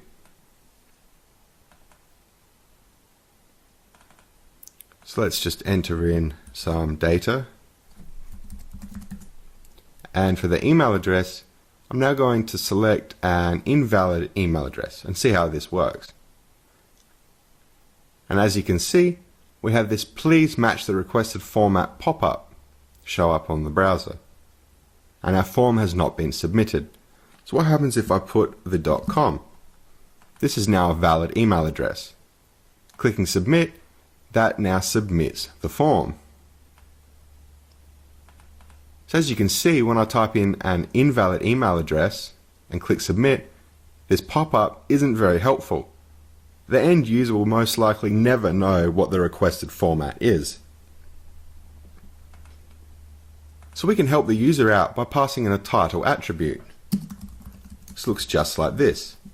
There are other cases where you use a title attribute, for example in hyperlinks, and when the user hovers over a hyperlink, if you have the title attribute specified, the text inside the title attribute will actually show up in a little yellow balloon, and it may explain to the user why they should click on a link and kind of where the link will go. A little bit of extra information is always helpful to the end user. So for the title, I'm just going to type in, please enter in a valid email address. And we could also give an example, say example@example.com. Let's save this and see what happens when I type in an invalid email address this time. Just enter in some data as this field is being required. So let's enter in Ashley@example and see what happens when I click submit. Please match the requested format. Please enter in a valid email address. Example@example.com. So that's very helpful to the user, and it lets them know what they've done wrong and why the form hasn't actually been submitted or gone through.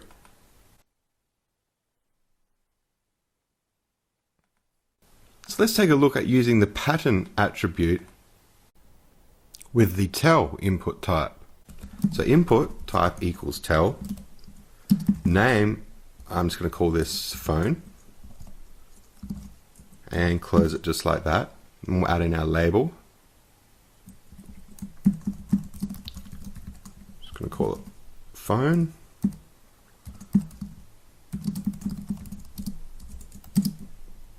and an ID of phone to match the labels for attribute. Right, so let's add in the pattern attribute. We do this just as we did before. So pattern equals opening and closing quotes. So to allow numbers, we can simply do this. Open and close our square brackets and put in a 0-9. That'll accept any number in between 0 and 9. So pretty much all numbers. Then we pass in the amount of that type of input that we will allow. Let's say we want 4 of them, followed by a space, and then we want some more numbers. We actually want 3 of them, a space, and then some more numbers, and we want 3 of them. So let's go ahead and also add in our title attribute. Please enter in a number in this format. So something like 1, 2, 3, 4, 1, 2, 3, 1, 2, 3. Let's save this and check it out in the browser.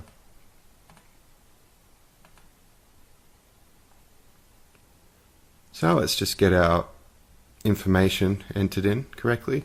And for the phone number, if I just type in a random bunch of numbers with no spaces and not adhering to our pattern, clicking submit, we get this pop-up saying please match the requested format, please enter in a number in this format. So that's actually quite helpful. So let's try it out with the correct format. Clicking submit and the form has been submitted. So that's how we can use the pattern attribute in HTML to kind of provide some form of guidance and disallow some form of input. But you should never rely solely on client-side technologies to validate any form of user input. And I'll give you a great example of this right now. So if I right-click on this username field, clicking Inspect Element, we can see our HTML inside the Elements panel. And here we can see autofocus and the required attribute. I can go ahead and just simply double-click on the required attribute, press delete and enter, and that field is no longer required. So I can click submit now and the form will go through. And the same with our email. I can go in and change the allowed pattern, or I could simply go in and change the entire pattern by deleting it just like that. I'll delete the required attribute again. And as you can see, the end user can actually manipulate the form. So it's never a good idea to rely solely on client-side technologies to validate any form of user input.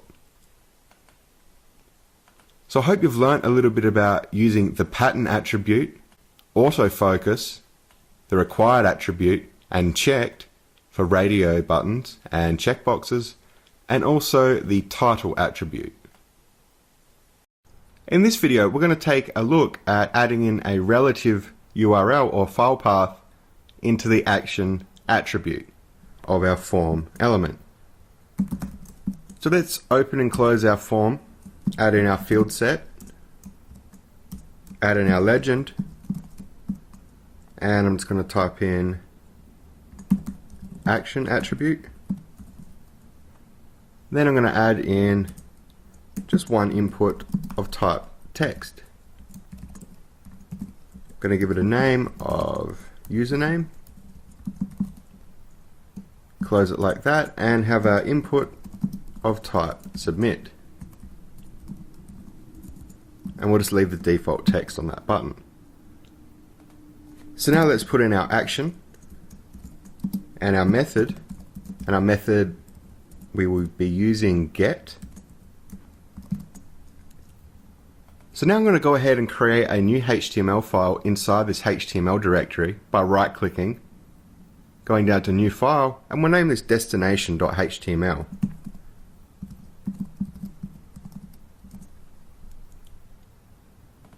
We're just going to create our basic HTML5 document structure for this destination.html.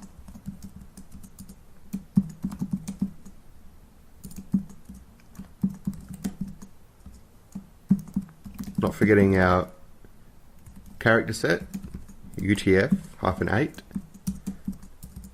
and our title, we'll just call this destination, and our body. Whoop. And here I'm just going to type in some text inside a paragraph. This is the destination. Right. So now I'm going to go ahead and save this and head over back to our forms.html file. And now we can add in the destination.html file as a relative file path or URL. As it's in the same directory, this HTML directory, we can just refer to it by using its name. So destination.html. So now let's load this up in the browser by saving it and going to preview. And take a look at what happens once we've specified the action attribute to an actual HTML file rather than leaving it blank. So we're on forms.html. I'm just going to enter in some arbitrary data. Let's type in a few A's, click submit. As you can see, we've been sent to destination.html and the query string has been formed, with the username being the name attribute of the text field and AAAA being the value that I've entered into that text field. So this is our destination.html file. Now to actually have a valid HTML form, we actually need to put in a destination per se for our action attribute. If we leave this blank, this would actually show an error in the validator. But by putting in the actual value for the action attribute, we actually have a valid HTML form. So I hope you've learned a little bit about using the action attribute and sending data to a different HTML file. In this video, we're going to take a look at the fundamental differences between using the get and post methods. So let's start out by creating our form using our field set, our legend, post versus get, and we'll add in one singular input type of type text and give it a name of username and our input of type submit, and we'll leave the default text on that button. Now for our action, as you may see, I've created a destination.html file, which is just a plain old HTML5 document structure with a paragraph element saying this is the destination.html file. So we're actually going to be sending this data per se to the destination.html file. Destination.html inside the action attribute as it's in the same folder, this HTML directory. So we're going to use our method. We're going to have a quick review of the get method, and so we're going to save this and try it out in the browser. As you can see, we just have our forms.html in the URL bar. It's going to enter in some arbitrary data, clicking submit, and you can see we're sent to destination.html as specified in the action attribute, and we have a query string. Its username is the name attribute of the input and the value that I had entered into that input. So that's basically what the get method does. And as you can see, it isn't very secure, as the contents of that form has actually been appended to the URL in the form of a query string. So 99% of the time you would not use the get method. You would use the post method. So we'll take a look at using the post method. As this is not a server-side processing video, we won't get right into what we'd actually do with the data once it's been sent via post, but I'll show you one of the fundamental differences. So let's save this and open it up in the browser. So let's type in some arbitrary data, click submit, and we're sent to destination.html. And notice we do not have a query string appended to the URL. So 99% of the time we would use the post method. So that's one of the fundamental differences between get and post. Post does not have a query string, or does not form a query string. So you can see where this would be useful. I hope you've learned a little bit about the fundamental differences between the get and post methods, and that we would never use the get method to submit or have the user submit any form of sensitive information. In this video, we're going to take a look at using an image instead of the normal button that will be rendered for our input of type submit. So in other words, we're going to be using an input of type image. So let's create our form, our field set, our legend. Call this image as submit button. And in here we'll just add an input of type text and call this username, a name of username, and close it like that. Now for the input, I'm going to put type equals image. And now we need to put in a source attribute. That source attribute will be a relative or an absolute file path or URL. As you can see, I've got an images folder. If I open this up, I've got a button.png file. So we need to navigate this directory structure by going into the images directory, / then referencing the actual image's name. So in this case, button.png. So we're going into the images directory and then using the button.png file. Now, as you may know, when we work with images, sometimes they may not be displayed, i.e. we could have an incorrect URL, or for many other reasons. So we need to pass in the alternate text attribute.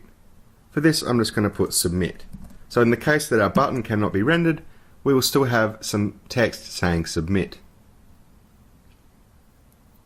So I'm going to go ahead and specify our action and method attributes of the opening form tag, and method will be get, and action I'm going to put destination.html. Now I'm going to go ahead and create this destination.html file. Going right clicking on our HTML directory, selecting new file, and typing in our file name, destination.html. And in here we're going to create our basic HTML5 document structure, doc type HTML, our opening and closing HTML tags, opening and closing head tags, our meta tag for our character set, our char set, our character set equals UTF-8, then our title, we're going to put in destination, then our body, and then I'm just going to enter in some text saying this is the destination.html file. Let's go ahead and save this and head back over to our forms.html file. So now we've got our action attribute specified and our method attribute specified as well. So this is now a valid form in HTML, and we're also using the input of type image instead of using the ordinary input type of submit for our submit button. So let's go ahead and save this and check out this input type of image in the browser. So as you can see, we have an image rather than our normal submit button. I'm just going to go ahead and enter in some arbitrary data and click the big button. As you can see, we've successfully been sent to destination.html, and we also have our query string. We may also notice we have this x equals 45 and y equals 29. These are mouse coordinates for where we've actually clicked on the button. So if we go ahead and click the back button and click the button down here, per se, we'll see that these have actually changed in value. So I hope you've learnt a little bit about using the input of type image rather than using the general input type of submit for a submit button on your form. In this video, we're going to create an international hotel booking form. So we're going to start out with our form, our action, which we'll just leave blank, and our method, which we'll pass in get. Then we have our field set and our legend. And we're actually going to have two different field sets. So for this field set, I'm going to say personal details. inside the legend. Then we're going to create some inputs. We're going to start off with an input of type text. We're going to give this a name of username. We're also going to pass in an ID of name, and we're going to pass in required, as we want this field to be filled out, and autofocus so the user can start typing as soon as the page is loaded. And we'll put in a placeholder, and here we'll just enter in your username.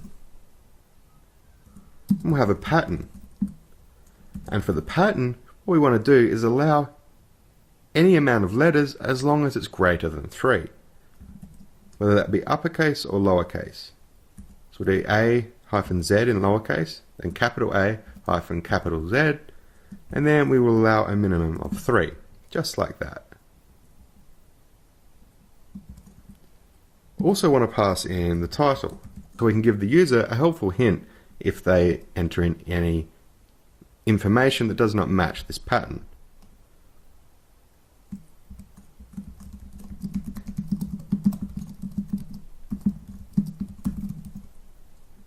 Right, so there is our username input. Let's give this a label. And as you may have noticed, I've already given this input a ID, so we can just say for name and just put username. Right, so that input is all set up and ready to go. Now what we want to do is we want to have an input field of type text. We'll actually be using this to enter in emails, but we want to use the pattern to prevent any invalid email addresses. So we type equals text, we'll give this a name of email, then we'll give it an ID of email as well, for a label that we'll create in a second. And we also want this one required. And we'll give this a placeholder of your email. And then we'll pass in a pattern. So we want to allow lowercase and uppercase letters starting with a minimum of 3. Then we want the @ symbol. Then we want some more letters, A to Z, lowercase and uppercase, and we want a minimum of 3 of them as well. And then we want a full stop, and we just want one of them, so we just enter in a static value, i.e. just one value. So there has to be one full stop right there. Then we'll enter in some more letters. So lowercase a to lowercase z, uppercase a to uppercase z. We want a minimum of 2. Also pass in a title here as well.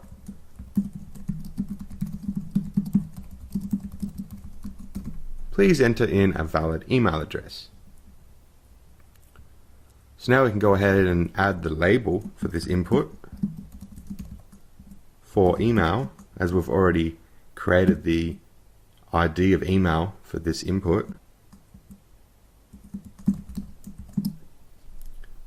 Right, so now we want a phone input, so the user can enter in their phone number when making a booking. So we'll start off with an input of type tel, then a name of phone, and an ID of phone as well. Also want this field to be required, and the placeholder will be please enter in your phone number. And the pattern for this one will be something like this. So we want to allow numbers from 0 to 9. We want to allow 4 of them, no more, no less, followed by a space, the numbers 0 to 9. We want 3 of them, no more, no less, a space, some more numbers, 0 to 9, and exactly 3 of them as well. So now let's pass in the title. Please enter in a phone number in this format.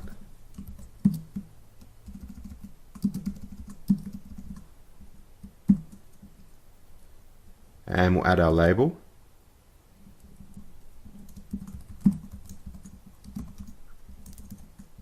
For phone, and put in phone. Now we're going to add a select element so the user can actually select their country. So we just add in our select element, just like this, pass in a name attribute and give that a value of country. And I'm also going to pass in the required attribute because we require them to actually select a country, so required. Then we'll pass in our options, and what I'm going to do for this first option, I'm going to leave the value blank. So by default there'll be a blank option selected. Now to make this valid HTML, we can leave this value attribute blank, but we must also put in a blank space here. This will allow us to validate our form and have it validate successfully. So then the other options, I'm just going to put in some countries. The first one I'm going to put in US and put US. This text doesn't have to actually match this value attributes value in there. Put in one for the UK.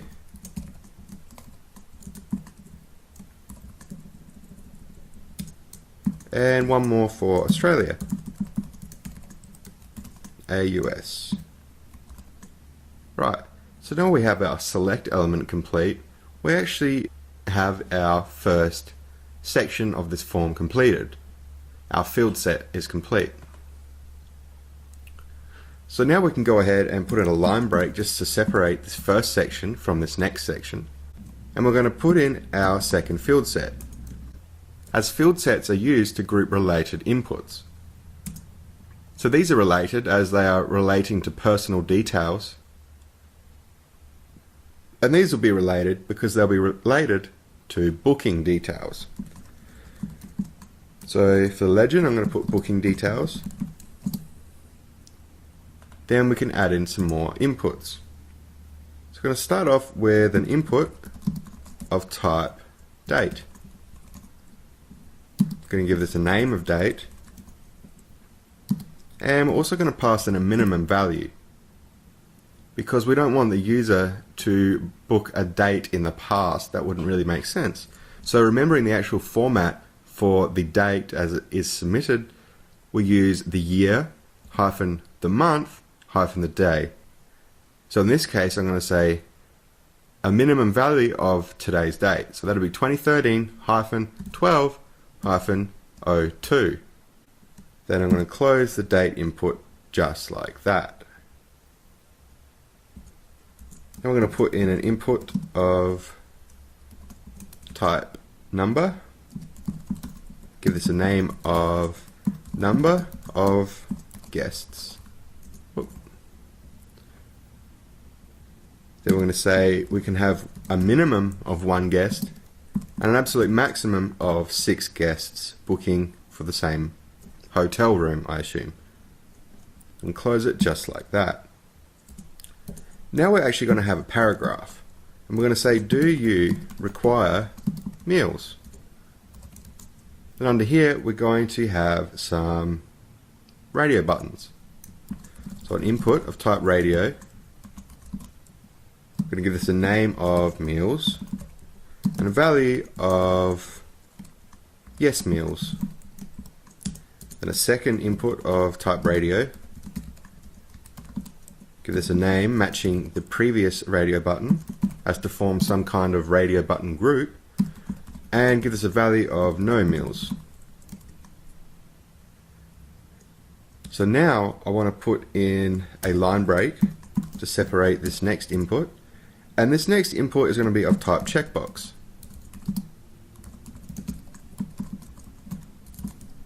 And this is going to have a name of balcony, basically asking whether the user would like a balcony of their hotel room. And we're going to put in the value of yes. and by default we're going to say checked. So now that we have our second field set complete, I'm going to go ahead and add in a button. So I've added in this images directory inside our HTML directory, and we're going to use this button instead of the standard or default submit button. So I'm actually going to put an input of type image right under here, under a line break, and put our input of type image right here. So input type image, source attribute, we've got to navigate to the images directory. We can do that by just saying images, /, and then the actual file name, which is just button.png, and close it just like that. So go ahead and save this and take a quick look in the browser.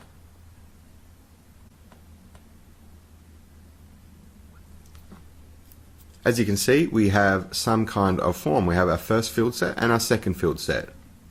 But before we try and submit this and validate it using the online validator, I'm just going to add in some labels so we can actually see what is what. So we'll start off by adding a label for our date input. Call this date, booking date, and give this an ID as always to match the labels for attribute, so date, and give this one a label. 4 equals, we'll call this number of guests, and number of guests, and an ID to match that labels for attribute, number of guests. Now we'll add some labels for our radio buttons. Call this yes meals and yes. Then our ID of yes meals. Another label for our second radio button. Call this no meals and no. Then an ID of no meals. And finally, a label for our checkbox. We'll call this one balcony. Do you require a balcony? And an ID to match the labels for attribute. Balcony. Right. Just to recap what our form is actually doing at the moment, we have our first field set, which contains personal details. So this first field set is containing related input fields, details about the person or the user, and the second field set is containing input fields that relate to the person or the user's booking details. So that's how we use field sets, to group related input fields. So now we're going to add in an action. We're going to call this destination.html. Now we're going to create that HTML file. But right click on the HTML directory, selecting new file, and typing in the file name. Destination.html. Put a T in there. Now we're going to head and double click this to open it in the text editor. Type out our basic HTML5 document structure.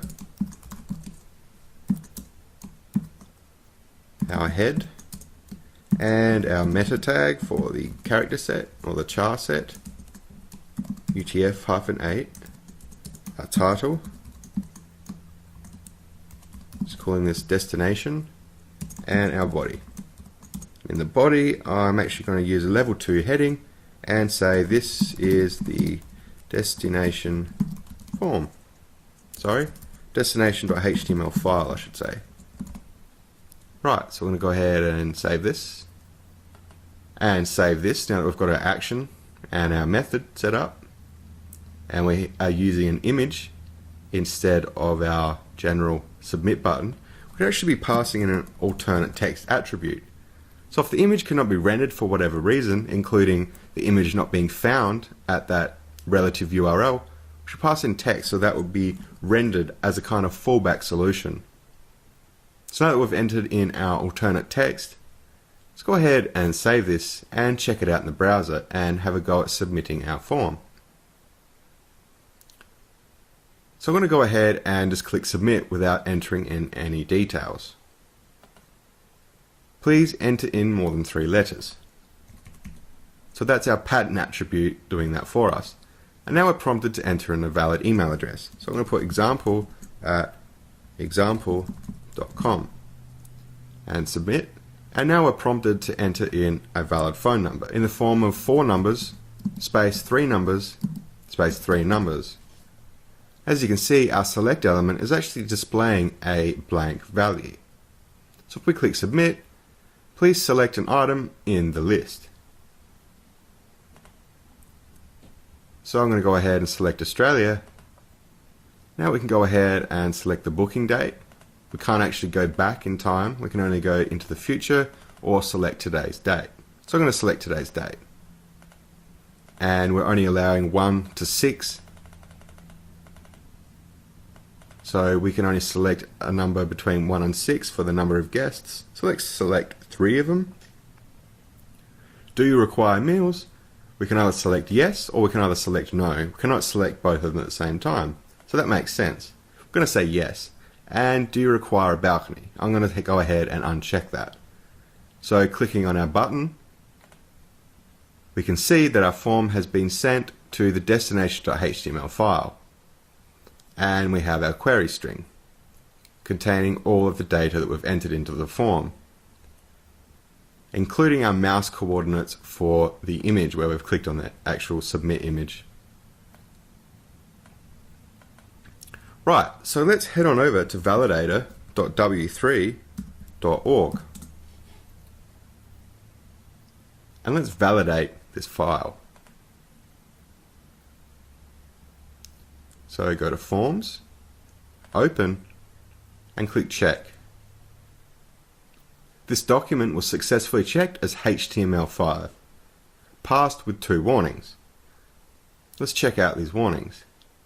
As you may already know, we'll always get the using experimental feature HTML5 conformance checker warning, while HTML5 is not set in stone. So we have this other warning regarding the date input type. The date input type is not supported in all browsers.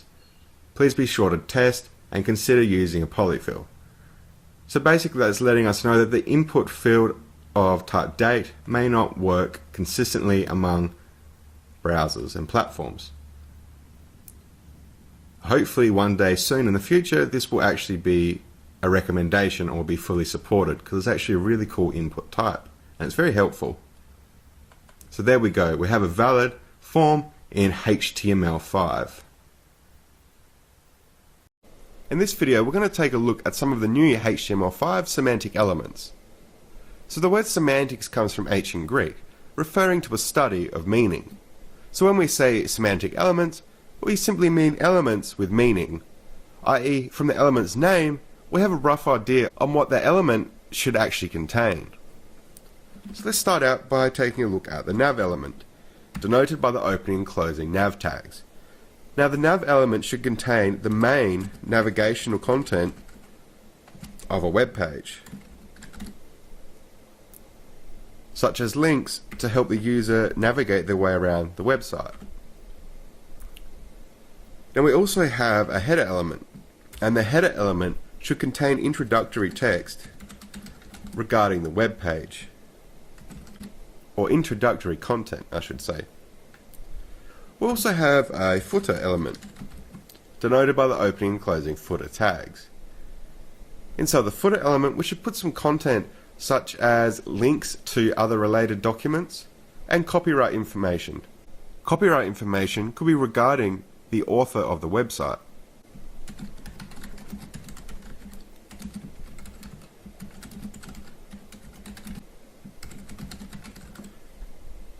Related document links and copyright information.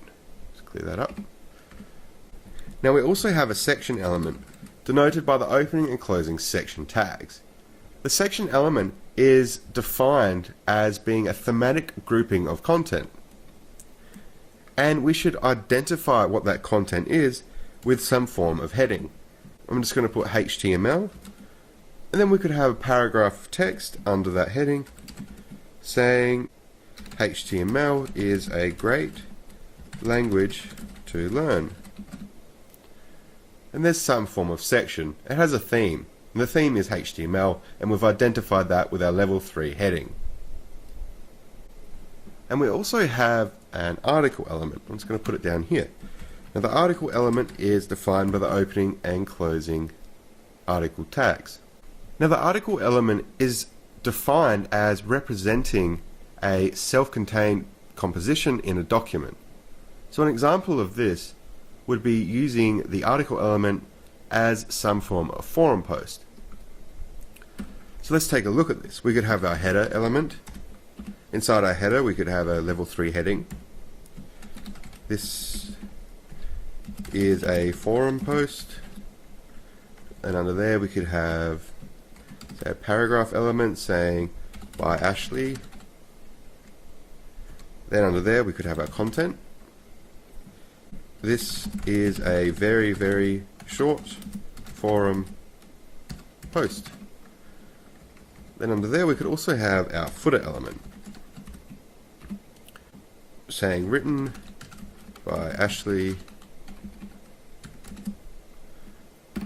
Right, so there's some kind of article representing a forum post. It's important to note that the header and footer elements inside the article are in a different kind of context. So our header at the top of our document and the footer at the bottom of the document, they're headers and footers for the web page as a whole. But in the context of having a header and footer inside an article, the header inside the article should contain introductory content regarding that article, and that footer should contain footer type content regarding that article. So they're basically the two different contexts that we can have some of these elements in. Now that we've had a quick look at some of the new HTML5 semantic elements, let's take a look at where you can actually learn more about these semantic elements. You can find this at dev.w3.org/HTML5/spec. And here we can see the specification for HTML5. So I recommend having a read through this. Although it may be quite a large document, it'll give you some really solid understandings of some of the different elements and concepts of HTML.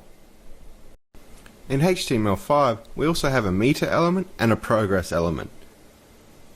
So to demonstrate this, I've gone ahead and created a new HTML file with our HTML5 document structure and titled it progress.html. So let's take a look at the meta element. The meta element looks just like this, with the opening and closing meta tags. The opening meta tag can take quite a few attributes. We'll just be looking at 3 of them. And these are the min attribute, the max attribute, and the value attribute. So for the minimum, I'm going to put 0. For the maximum, I'm going to put 100. And for the value, I'm going to put in 50. So you can kind of think of this as being at 50%. We can use the meta element to define a scalar measurement within a known range. So the meta tag will also take some fallback text, and we pass this in between the opening and closing meta tags. So we can just put in something like your browser does not support the meta element. So this text, your browser does not support the meta element, will be displayed in the case that the user's browser does not actually support the HTML5 meta element. So let's save this and take a look in the browser. As you can see, we have quite a nice little gauge or a meter. Now we can also use a progress element. I'm just going to put in a line break to separate these two. And the progress element is defined by the opening and closing progress tags. And just as the meta element, we can also pass in some fallback text. Your browser does not support the progress element. So now we need to pass in some attributes. So we'll pass in a value. This time we're going to make it at, let's say 75. so a value of 75 at a maximum of 100. So you can think of this as 75%. So we can use the progress element to represent the progress or completion of a task. So let's save this and check out these new elements in the browser. So we have our meter element from before, then we have this nice looking progress bar, which is at 75%. So it's important to note that the progress element will be displayed slightly differently depending on your platform, including your operating system and your browser. But it's quite a nice way to represent some form of progress. So I hope you've learned a little bit about the meter element and the progress element in HTML. In this video, we're going to take a look at one of the great new features of HTML5. That's actually playing audio directly in the browser without having to use any third-party plugins. So I've obtained this title_wave.mp3 file from the YouTube audio library and placed it in the audio directory within our HTML directory. To actually use this, we use the audio tag, opening and closing. Now the opening audio tag, we should add in controls. This will actually allow the user to control the audio, including playing, pausing, and adjusting the volume. So you can see how important this controls attribute is. So inside our audio element we have a source element, which is actually a self-contained tag. It does not have a specified end or closing tag. And in here we specify a source using the source attribute. And we also specify a type. So for the source attribute, we can navigate to the audio directory by typing in audio. And then we can reference the file name after a /. So this is title_wave.mp3.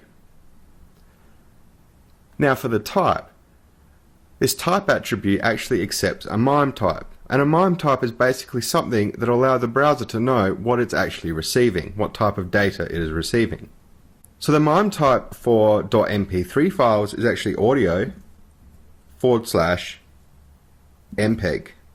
MPEG. Now we have a audio element that will allow the user to play and pause our song that we've specified. And we've also specified the correct MIME type for .mp3. Now, not all browsers support .mp3 files or the audio /MPEG MIME type. So at the time of this recording, MP3 is currently supported in Internet Explorer, Chrome, and Safari. Now Firefox and Opera take a different file type. So we can do this by just specifying another source. The source attribute will just equal a relative or absolute file path to our OGG file. And the MIME type for OGG is actually just audio /OGG. Now I'm not actually going to go and convert this .mp3 file into an .ogg, but I'm just showing you how you can actually support majority of the major browsers. So we can also specify fallback text. So if the audio element isn't supported in a user's browser, this text will be displayed instead of the audio. So we can just say the audio element is not supported in your browser. Right, so let's save this and take a look in the browser. As we can see, we have our audio element displayed with a play button, the time, volume controls. We can mute that or unmute that or simply manually alter the volume. And let's go ahead and click play. As you can see, we've successfully been able to play some music natively in the browser.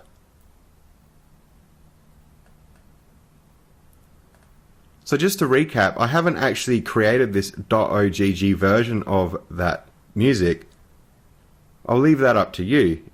And you would do that to support browsers such as Firefox and Opera. So I hope you've learned a little bit about the audio element in HTML5. In this video, we're going to take a look at one of the other great features in HTML5, and that is playing a video directly in the browser without the help of any third-party plugins. So as you can see, I've obtained this bigbuckbunny.mp4 file from bigbuckbunny.org, and I've placed it inside a video directory inside our HTML directory. So to actually render a video in the browser, we use the video element, denoted by the opening and closing video tags. Then we pass in a source, and this source doesn't have a closing tag.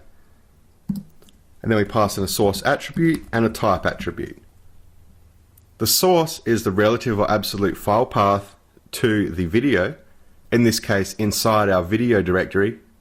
So we can reference this video by typing in the directory name and typing in bigbuckbunny.mp4. Then we need to pass in a MIME type. And a MIME type is basically something that will let the browser know what kind of data or file that it should expect. So for an MP4 video file, we type in video/MP4. At the time of this recording, the MP4 file format is actually supported in Internet Explorer and Chrome and Safari. So Firefox and Opera actually require a different file format, and this file format is OGG. I'm not actually going to convert this bigbuckbunny.mp4 into an OGG file, but I'll show you how we can pass in alternate sources to support different kinds of browsers. So if we did have a bigbuckbunny.ogg file in the same directory, we'd just type it in just like this, .ogg. And the MIME type for an OGG video is actually just video/OGG. So we can also pass in some fallback text that will be rendered in the case that the browser does not actually support the video element. Just like this.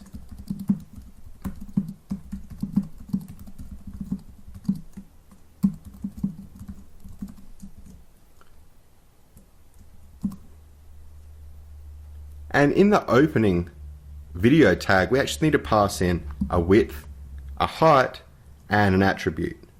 So we'll start off with the width.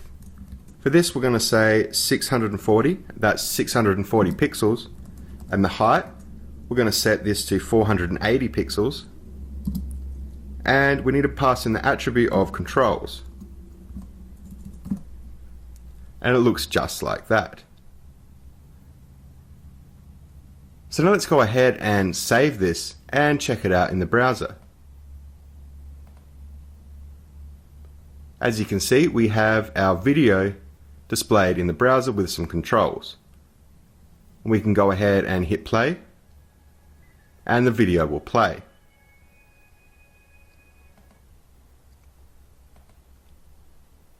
So I hope you've learnt something new about the video element in HTML5 using alternate sources and using fallback text.